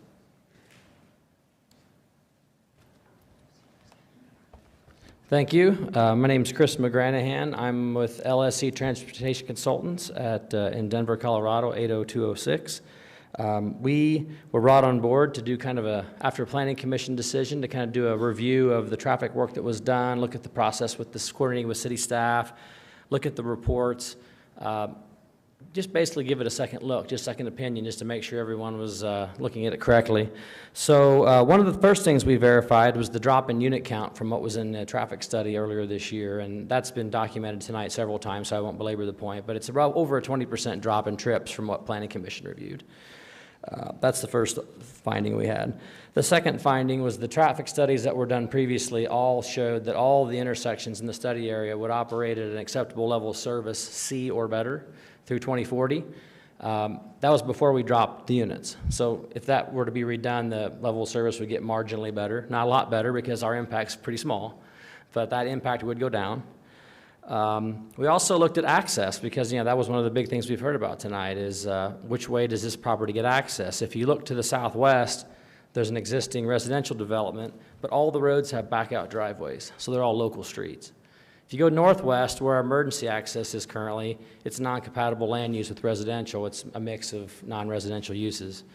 If you go northeast to the proposed access route, you build a local street that tees into a collector street with a stop sign at 63rd Place, which does not have back-out driveways. All the units are served by side streets or common driveways where no one's backing out into West 63rd Place.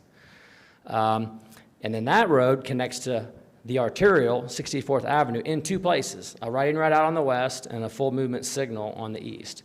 So we have two access points to 64th, and they're interconnected, which is what CDOT likes to see, and it's what your own transportation planners and engineers want to see, is not a bunch of dead ends that go to arterials.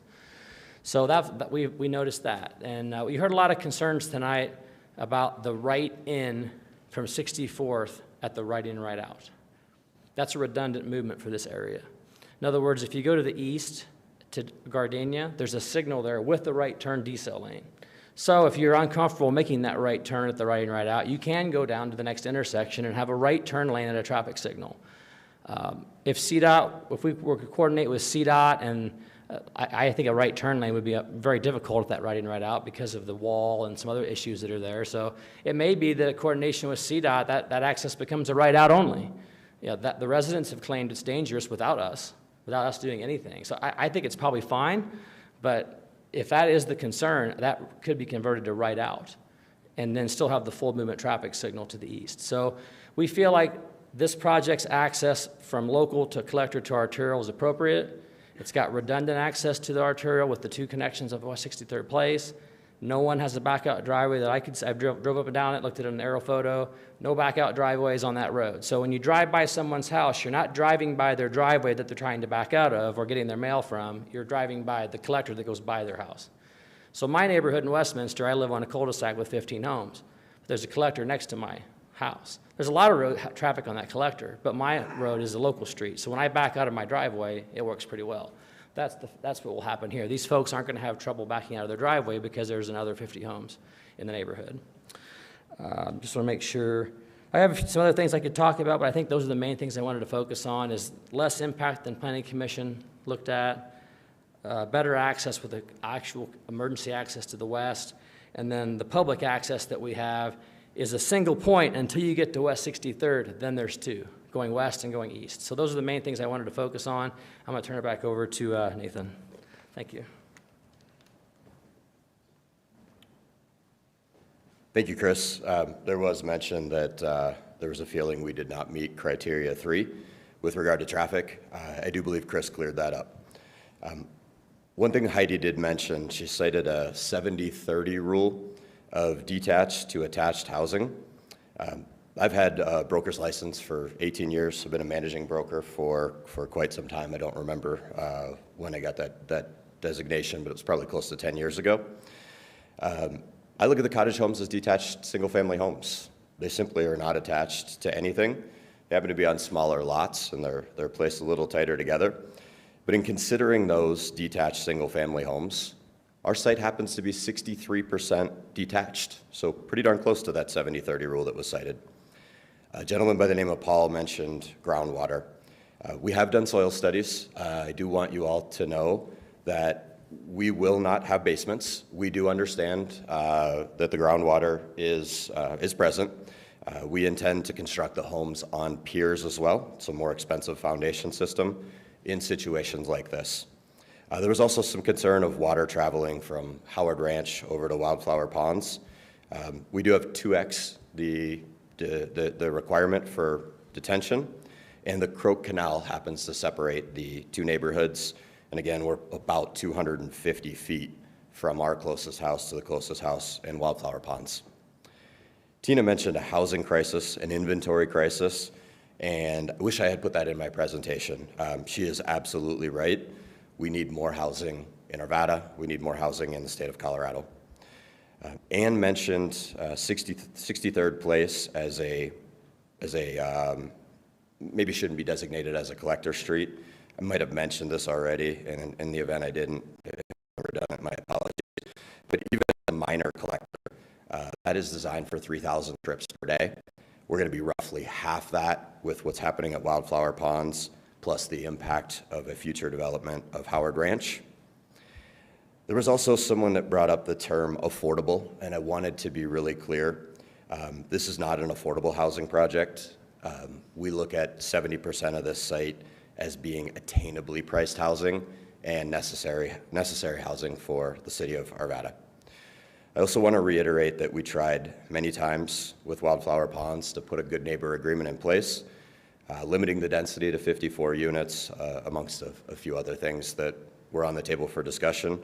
We simply weren't able to come to terms. I don't have anything else for you, but I'm happy to answer any questions you might have. Very good. I'll close the rebuttal portion and open it up for City Council questions.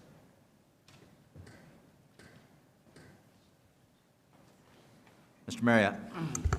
Thank you, Your Honor. I have a question for the city team. Rob, this is probably you. So 63rd Place is, what's the standard for the amount of traffic that could carry, or what's the, it's not the limit obviously, but what's the design? I will defer to Jenny Wolfschlag. Okay. 63rd is designed as a collector with 8,000 average daily trips per day as its design. Okay, got it. And do you know, Ms. Wolfschlag, how many, what the current traffic flow on 63rd Place is, or just roughly?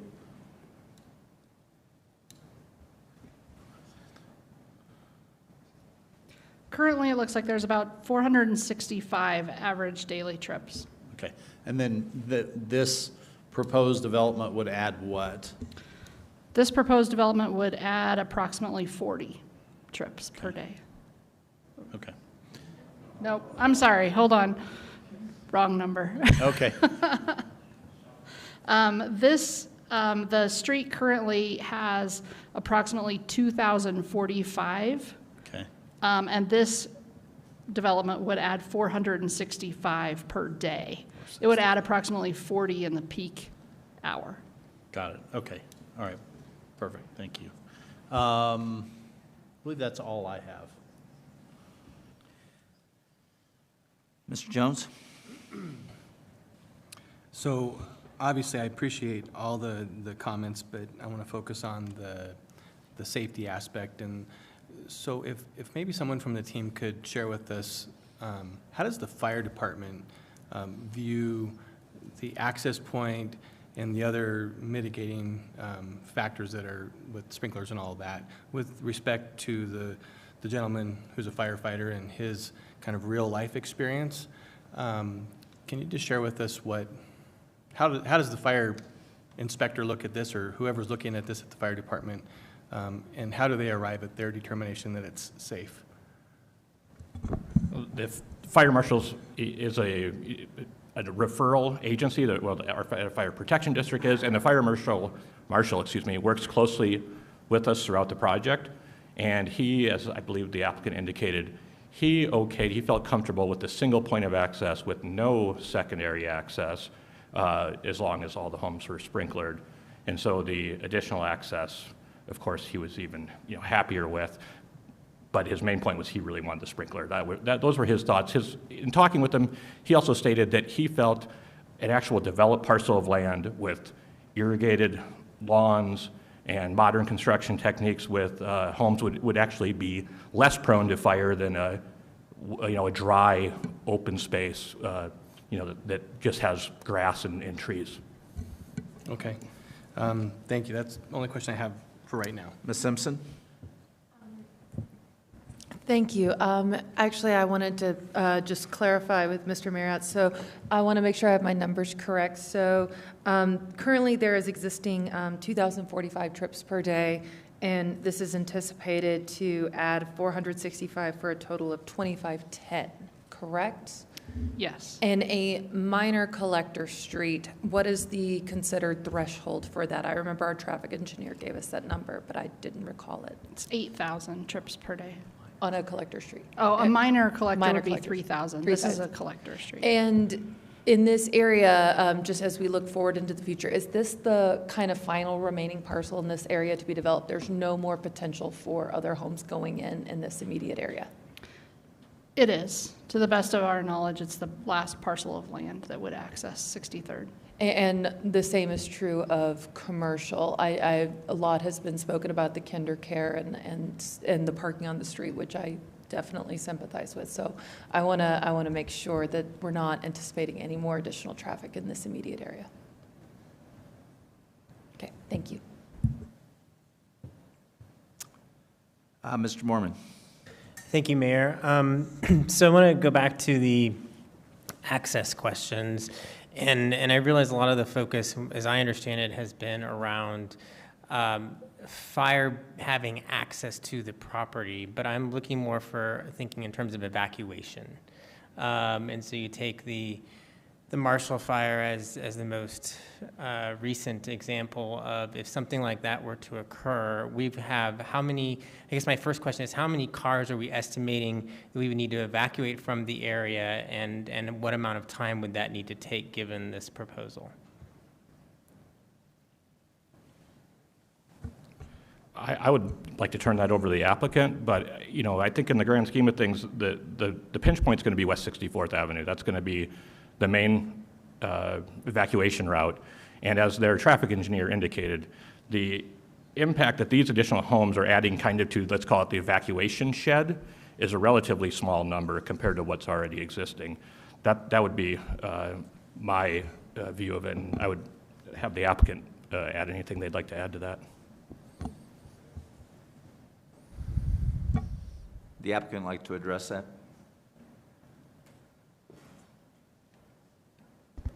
Being very transparent, I'm not a traffic engineer and not a firefighter. I do not know definitively how long it would take to evacuate. I just want to be honest. I'm not qualified to answer that question. Would your traffic engineer have any input into the impacts overall on an evacuation plan of this project? I hope so. Sure.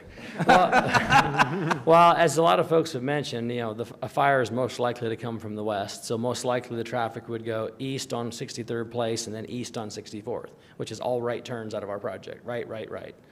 And so how long it would take with a 64 parking lot or a 64 moving? It won't take long to evacuate 54 homes if there's somewhere for them to evacuate to. So how long it takes depends on how 64th is moving. Like, for instance, if they do like they did in Colorado Springs during the Waldo Canyon fire, all the 4-lane roads were 4 lanes away from the fire, not just the 2 that went in that direction. So if 64th was 4 lanes going eastbound, theoretically you could get those folks out, but they have to have somewhere to go. So it's a difficult question. Okay, no. Okay, Mr. Jones, you want to say, well, first Lisa Smith gets to go before you. If you want to go, you're. Yeah. So a question on the fire gate, is it possible, and I'm not sure who to look at here, but is it possible that we remove that gate lock? Is that, because that's a concern, or is it like a rule that the fire department is putting on there? Well, something to keep in mind is these fire access easements are granted for emergency access. They're not granted for general public access. So they're not intended to be for the public, so to speak. So no, I do not think, that would be something the applicant would have to work out with the adjacent property owner and so forth, but that's not typical of what we've seen historically. So it's not a requirement that the fire department is saying, for this emergency, we need to have it locked? No. Okay. Yeah. Okay. I'm wondering also about the concerns of 63rd and Holman with the bus stop and KinderCare being so nearby. Is there any room for speed reduction strategies in that area?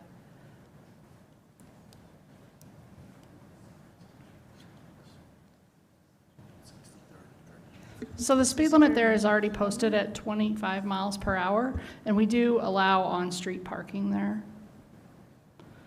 Okay. Okay. So no. All right, that's the only 2 questions I have. Ms. Piver. So one thing I had not heard from the applicant's rebuttal, and a lot of theme from the folks speaking tonight, was basically holding the applicant to the proposed plan. And I'm looking to Rachel on maybe some thoughts around, they're proposing 4.12 dwelling units per acre. Of course, they can go up to 6 per the zoning, but if there was an opportunity to ensure that, what we got presented tonight is truly, in fact, what's implemented, is there any thought process in our motion and what we can do to handle that a little bit better and ensure it's followed? Yes, there is. So as part of your motion tonight, if council should decide to approve the development, in order to ensure that the final product looks like the conceptual plan tonight, you can have that as a condition of approval, that the final product end up being substantially similar to this conceptual plan. Okay, thank you, Rachel. And the applicant, you're okay with that? I would be accepting of you limiting the development to 54 units. We're very happy with what we've worked out with Lakes at Westwood, and I do believe some of what we've put together benefits Wildflower Ponds as well. I would be accepting of you limiting us to 54 units. How about if not only that, but to the conceptual plans that you proposed in front of us? Yes, absolutely. Because that means no moving houses around or plots around or... Yeah, my ask would be, we may have things as we go through planning, may have to move some lot lines, so my ask would be that we pick the criteria by which we limit by. Yeah, minor changes. Yes. Okay. Thank you. That's the only questions I have. Mr. Jones, you want a second bite at the apple? Yes, please. Thank you. So I just want to go back to, there were a couple of individuals that spoke to the right-in off of 64th on the 63rd. And there was and I think the applicant may have addressed this in the rebuttal, but I just want to make sure I heard you correctly. But there was an assertion that there's a technical problem with 170 feet to 130 feet on that turn. And so if I could have the team help me better understand what the comments were in public comment, and then maybe have the applicant readdress kind of what they said with reading the book. Sure. So as I understood the public comment, there was a technical issue with the driveway spacing that they read into a Jeffco standard. He quoted 3.7.1 in the Jeffco standards.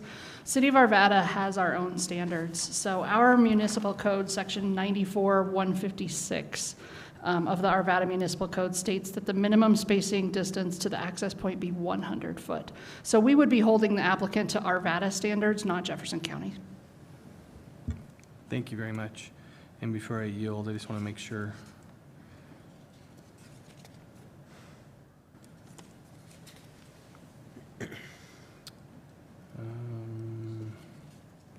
I think those are all my questions. Thank you. Very good. For the applicant, there was a question raised in terms of vehicles blocking the emergency access. How's that going to be addressed? This would be vehicles on the commercial side blocking access into the emergency access. Gotcha. So where we have the proposed emergency access, there are no parking spaces, and when you look at it on an overhead, you can see a clear path almost in a straight line from the emergency access straight out to Joy Street. Would they be willing to put up no parking signs or something of that nature? I can't speak for them. I would have to ask, but that feels like a reasonable ask to me. You would be willing to ask them that? Absolutely. Good. And then for the city team, now I've lived out in that area for, 25 to 30 years. Come through that intersection at 64th in Indiana numerous times, obviously, in that 25 to 30 years. I've never seen an accident at that location. Do we have any empirical evidence in terms of that is a high accident area or anything of that nature, that there's accidents there? So we have evaluated the crash data. The crash data that we have in our access to in our system is 2016 through 2019. Okay. So according to that crash data, there have been quite a few accidents at the intersection of 64th and Indiana. Yes. But none particularly at the intersection of 64th and 63rd. Yeah. And no indication that the accidents at 64th and Indiana were because of 64th and 63rd? Correct. There's no indication that there's been any accidents reported in our system based on that right-in, right-out, or right-in movement. Okay. I have no other questions. See no other questions, I would entertain a motion. Mr. Jones? Thank you very much. I will make a motion. I move that Council Bill 22-054, an ordinance rezoning certain land within the city of Arvada for Howard Ranch, a 13.11 acre parcel of land from the city of Arvada RA Residential Agricultural District to the city of Arvada R6 Residential 6th District, and amending the official zoning maps of the city of Arvada, Colorado, generally located at 14760 West 64th Avenue, be approved on final reading, numbered 4811, and ordered published by title only, subject to the conditions on page 10 of the staff report, that any future site plan application shall be substantially consistent with the concept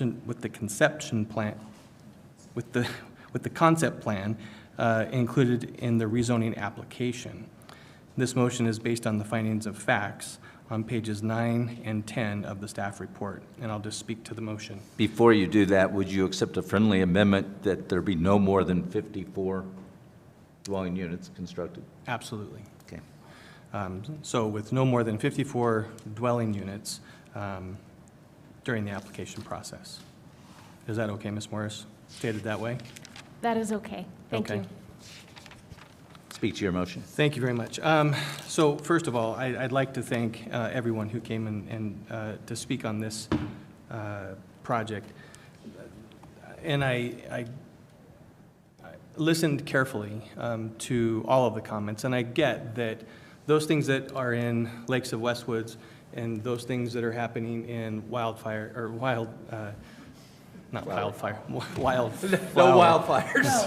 No. Wildflower ponds are completely different. And I've made that right in many times because I have friends who live in the wildflower ponds area. And so I just understand that I listened to it through a different lens for both reasons. And the reason why I made the motion for approval is that I think that what the developer has done to come with the plan that they showed tonight was a big improvement from what the Planning Commission saw back in April. I think without those changes, I would have a hard time voting the way I will vote tonight, which is yes. And thinking about the fire or the possible for a hazard, just last week on Thursday, my community was in a pre-evacuation for a fire, a wildlands fire that was just west of my home. And I got to tell you that the Arvada Fire Department and the Arvada Police Department did a masterful job in that pre-evacuation notice. They gave us a lot of notice to evacuate, and it wasn't chaotic. There were people that decided not to evacuate, and that was entirely their choice.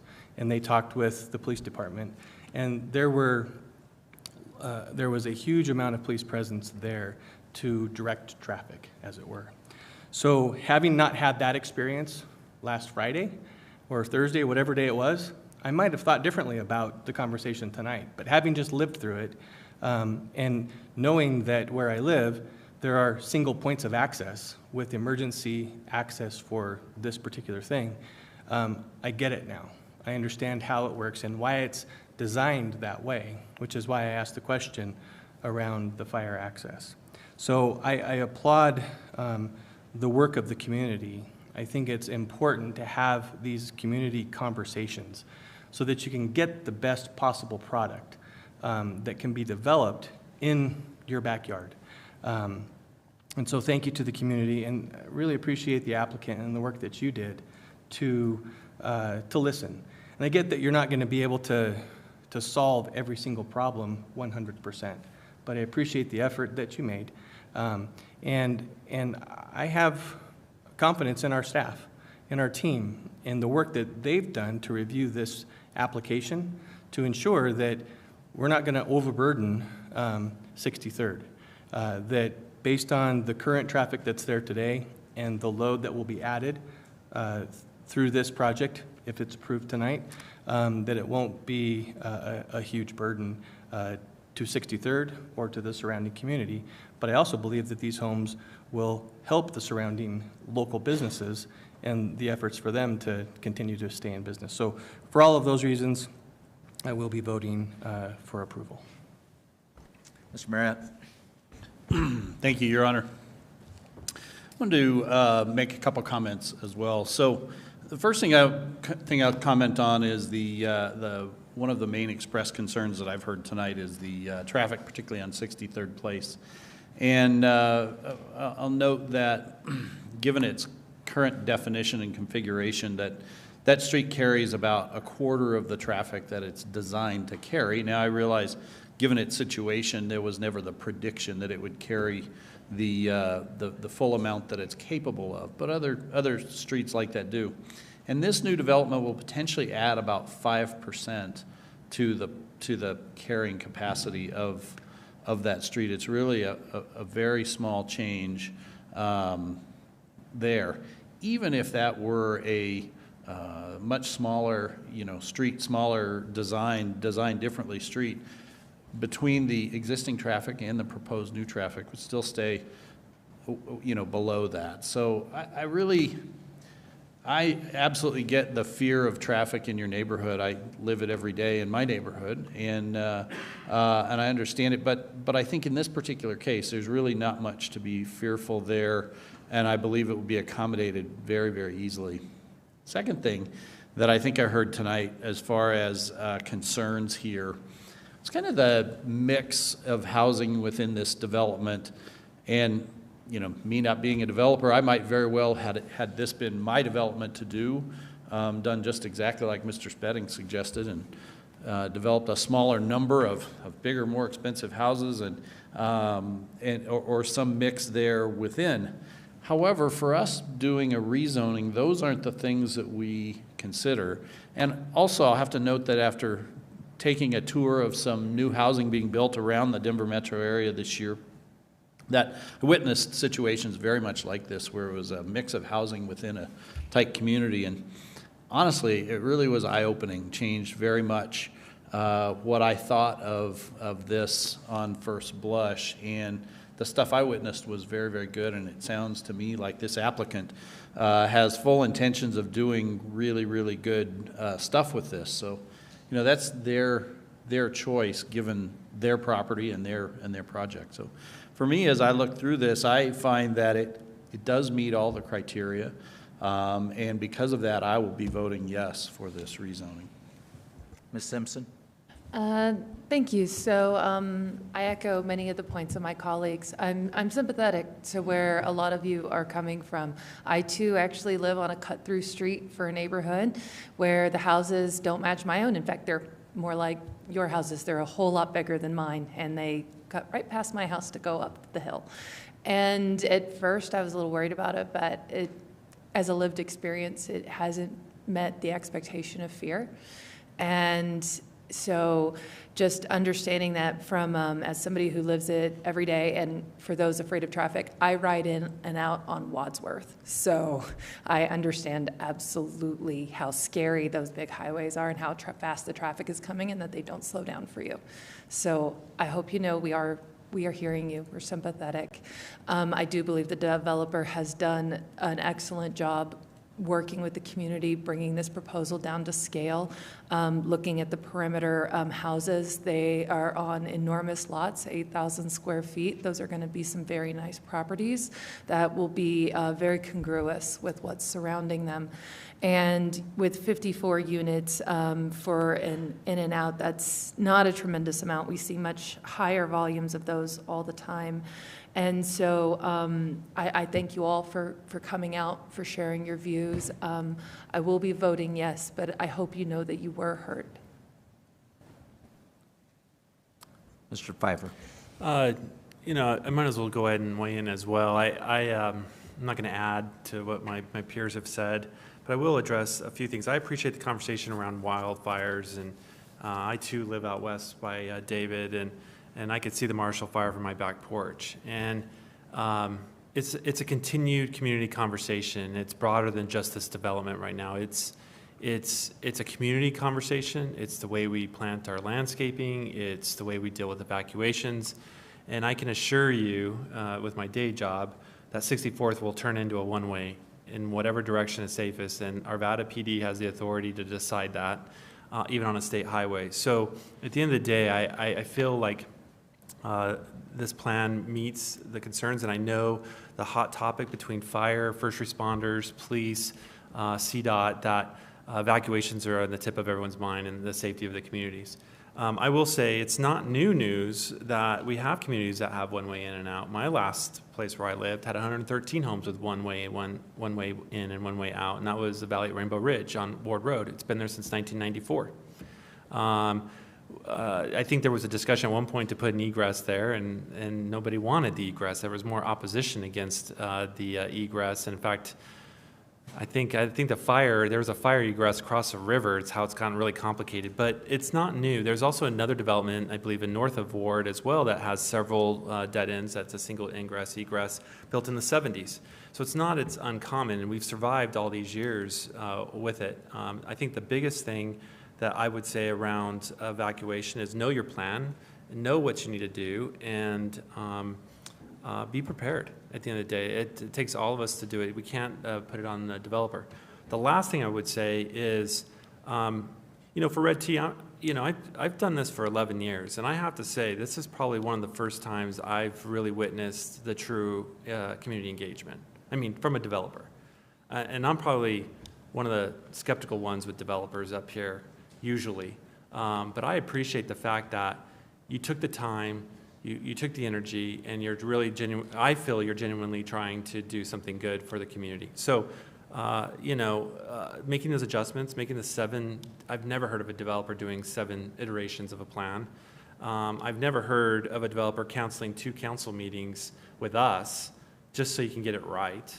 And I felt it was important. For those that didn't know, I was not going to be here tonight. I drove from the mountains for my day job to just be here because I felt this was a very important topic for all of us to be here and not leave it to my peers to have 6 of us up here, all 7. And it's not only for the developer, but for the community to have full council up here to make the right decision. So that being said, I thank the developer for what you've done. Now, you're under oath, so actions more than words. That's why I asked the question about the motion. And for that, I'll be supporting the motion that Mr. Jones has presented. Mr. Marmon. Thank you. And I too agree with what's been said as far as having the community input and listening to you all this evening. I think this affects all of us, and it affects us in different ways. And for you to be able to come out and share that is really, really important. And it makes our job tough, but that's why we're up here, and that's why we do what we do. So I really appreciate this evening's conversation, and it was not an easy one at all. I think as I hinted earlier in my questioning, my biggest concern that was raised was the dealing with safety and how the community will be affected by that, in particular about fire and evacuation, since that's on a lot of our minds and continues to be. I appreciated the response of the traffic engineer that was consulted, and also I think your comment. Councilmember Pfeiffer, as well as how, CDOT and our police department can respond. I think all of that's good, although I would also add that I think we can always be doing better. And so I encourage our staff, our team, as well as all developers to be putting this higher up in your priority as you're looking at designing communities like this, and how we can have both access in and getting evacuations out as quick as possible for these kind of horrific events that we have to prepare for. I also want to comment on the developers' work. I too have been very impressed with all the outreach that you have done and all the effort, and it says a lot about you wanting to work with the community. I think there's no question, in my mind at least, that you really wanted to work with the community from the beginning, so I really appreciate that. And I appreciate some of the elements that you're offering that we don't see from a lot of developers that come to Arvada. The offering to plant trees, and of course the electrification of the community is something very different, and I think that is something that is needed, and adding that diversity of homes to our stock of homes overall, I think is really valuable. And I guess one thing I would add is to consider adding solar to help make those more green as we go with the electrification would really be beneficial too. So with that, I will be a yes vote. Thank you. I see no other lights. I'll make some brief comments. Again, I want to thank everyone for your participation in this, either pro or against. You truly exemplified what makes Arvada special. You were able to come before your city council, present your perspective in intelligent ways without, thumping on the podium and pointing fingers at other people. You did it right, and I am so appreciative of that. I sort of do a checklist of the issues that are raised. I've been able to check off every one that to my satisfaction in terms of how they've been addressed by the developer. I do want to talk a little bit about the fact that Planning Commission was vehemently opposed to this, and City Council appears to be very supportive. And I find it kind of ironic that some people want to come before us and say, well, the Planning Commission ruled on a certain way, and you've got to follow that. And I remember those same people wanting us to go against what Planning Commission recommended in another hearing. So I don't know that that's always, we're not going to just rubber stamp one way or another what Planning Commission does. But this project that came before us tonight is very different than what Planning Commission saw. And I heard testimony that, well, they only, in each development proposal that they did on this, they only dropped 1 or 2 or 3 houses, and it got down, and I think they got it down to as close to the bone as they could, frankly. And the fact that they weren't dropping another 10 or another 7 or whatever is an indication that, this just doesn't pencil out by going with a fewer count. I appreciate their being willing to be locked in at the 54 and to be committed to the concept plan that they presented, the fact that they're recording the agreement that they've made with the neighborhoods to the west. My only advice to the developer at this point is don't ignore Wildflower Ponds at this point. They did have different issues than the neighbors to the west. Your commitment to plant trees in Wildflower Ponds, I expect you to live up to, and I expect you to continue to have discussions with them to try to address as many issues as you possibly can, and I think you will. I think I agree with what Mr. Pfeiffer said. I think you all have spent more time trying to turn this project around from where it was at Planning Commission than anything I've seen in my almost 23 years sitting up here. So with that, I will be in support as well. I will ask people to vote. All votes are cast. Motion passes 7-0. The rezoning is granted with the conditions that were set forth. Thank you. Okay, now we have time for public comment for anybody that wants to address City Council at this time, if you're so inclined.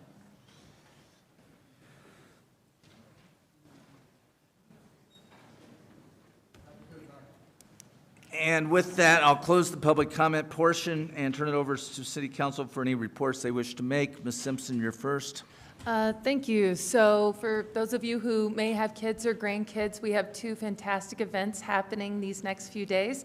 So Friday night, we have Movies in the Park at Majestic View Park. They're going to be showing A Bug's Life, and the Majestic View Nature Center is going to be bringing out bug information and like educational stuff for the kids. There's going to be a costume parade for kids that come in costume, and the first 20 kids that come in a costume get free scrumptious ice cream coupons. It'll be a ton of fun, great family event, great movie. If you haven't seen it recently, I did, and it's a lot funnier than you remember from the 90s, so I do recommend the movie. And yeah, so come on out, that's gonna be a great time. Music starts at 7 p.m. and the movie starts at 8 p.m. at dusk. And then the very next day, Saturday, we have Arvada Days Festival, another very family-friendly festival from 11 to 3 in Clear Creek Park, which is the deep southeast end of the city, actually part of the Square Lake plan that we approved earlier this evening. That's a fun one, and even if you don't have kids, come out because that one has a beer garden. Mr. Mormon. Well, I'll be following Lauren Simpson's, Councilmember Simpson's exciting announcement. I will not be having beer, but I will be having ice cream and pie at Lake Arbor on Saturday, August 27th from 3 to 5. So I encourage all to come out for that, and just another opportunity to get to know your neighbors and talk to me about whatever you'd like. So please come out. Mr. Pfeiffer. I won't be hosting anything. You can swing by and have a drink with me on my back porch. But I just want two things. One, David, you kind of hit on it. I think we need to highlight and celebrate a thing that could have been really bad out in Line Rock around Arvada PD, Arvada Fire, local heroes that are involved. I was out of town, so it freaked me out. So you probably all saw my texts back. I really want to use the word celebrate because I think we need to kind of recognize folks that are willing to step up and put their lives at risk to save not only other lives but property. You know, they were there during a work day, and hopefully we spent some time recognizing them. The other thing I wanted to bring up was, you know, it's been a while, but the Arvada Air Modelers Airport, I hosted the DOTs. I had Utah and New Mexico and Colorado DOT. We went out there and flew drones all day on Thursday. And I just want to say that the air modelers were great hosts. The airfields look really good out there. They're good stewards of our land. People don't realize we have those neat little things that we do around here, and those air modelers always do a great job. So, you know, when the DOTs were out there, we were learning about incident management and problems just like this. We talked about fires and stuff. We were learning how to fly and move drones through airspace to capture incidents and emergencies. And so I just want to highlight, you know, the partnership we have, and I appreciate the city kind of helping organize that. And again, another cool little feature we have in our community. So that's all I have. Mr. Jones. Thank you. Yeah, I just want to put an exclamation point on the neighborhood heroes. Obviously, the fire department and Arvada PD responded masterfully to the grasslands fire. There was 5 separate fires along the railroad tracks that were all blowing towards the neighborhood. And there was one resident in the neighborhood who just happened to be doing landscaping, and it was doing it himself. And he had a skid steer, and he jumped in a skid steer, and he alone put out a huge area that was affecting, or that was impacting the closest homes. And I just want to say his name, Dean, now I'm going to be like the mayor. See, it's that easy. Dean Haney, again, an amazing job for recognizing, one, he had the ability, the skill to do that, and I watched him move around that fire and basically build a fire line while the firefighters were fighting the other 4 fires. So it's just amazing to me that, you know, neighbors got neighbors' backs. He didn't need to do that. He didn't need to risk his life, but he did for the community, and I'm grateful for his willingness to do that, and I'm really grateful for the Arvada PD and the Arvada Fire Department for their really, really quick response. And like I said, coordinated response. They were set up, ready to defend homes. They had all the people along the fire line evacuated. There were, like I said, a few that decided to stand out in their backyards with their hoses and wet down their properties, and that was at the direction of the fire department. They said, well, because you've got grass and you don't have a lot of weeds around, you can do that. So again, we've got an amazing set of first responders in our city, and I'm honored to live in the city of Arvada and support them. The other, quickly, I want to mention another neighborhood hero is a young person by, well, I probably better not say their name because I don't know how old they are. So we'll leave it at that, but this individual is a pool monitor at the Leiden Rock Pool. And without the efforts of this pool monitor, not a lifeguard, but saw a child in distress and saved the child from drowning. So again, neighbors having neighbors' backs. That's what it's all about. That's why we live here in Arvada. We have tough conversations about development. We have tough conversations about whatever it is. But at the end of the day, we're all neighbors, and we're all trying to do the absolute best we can for the community. And I appreciate the opportunity to live here and to live with everyone who is in this room. So thank you. Very good.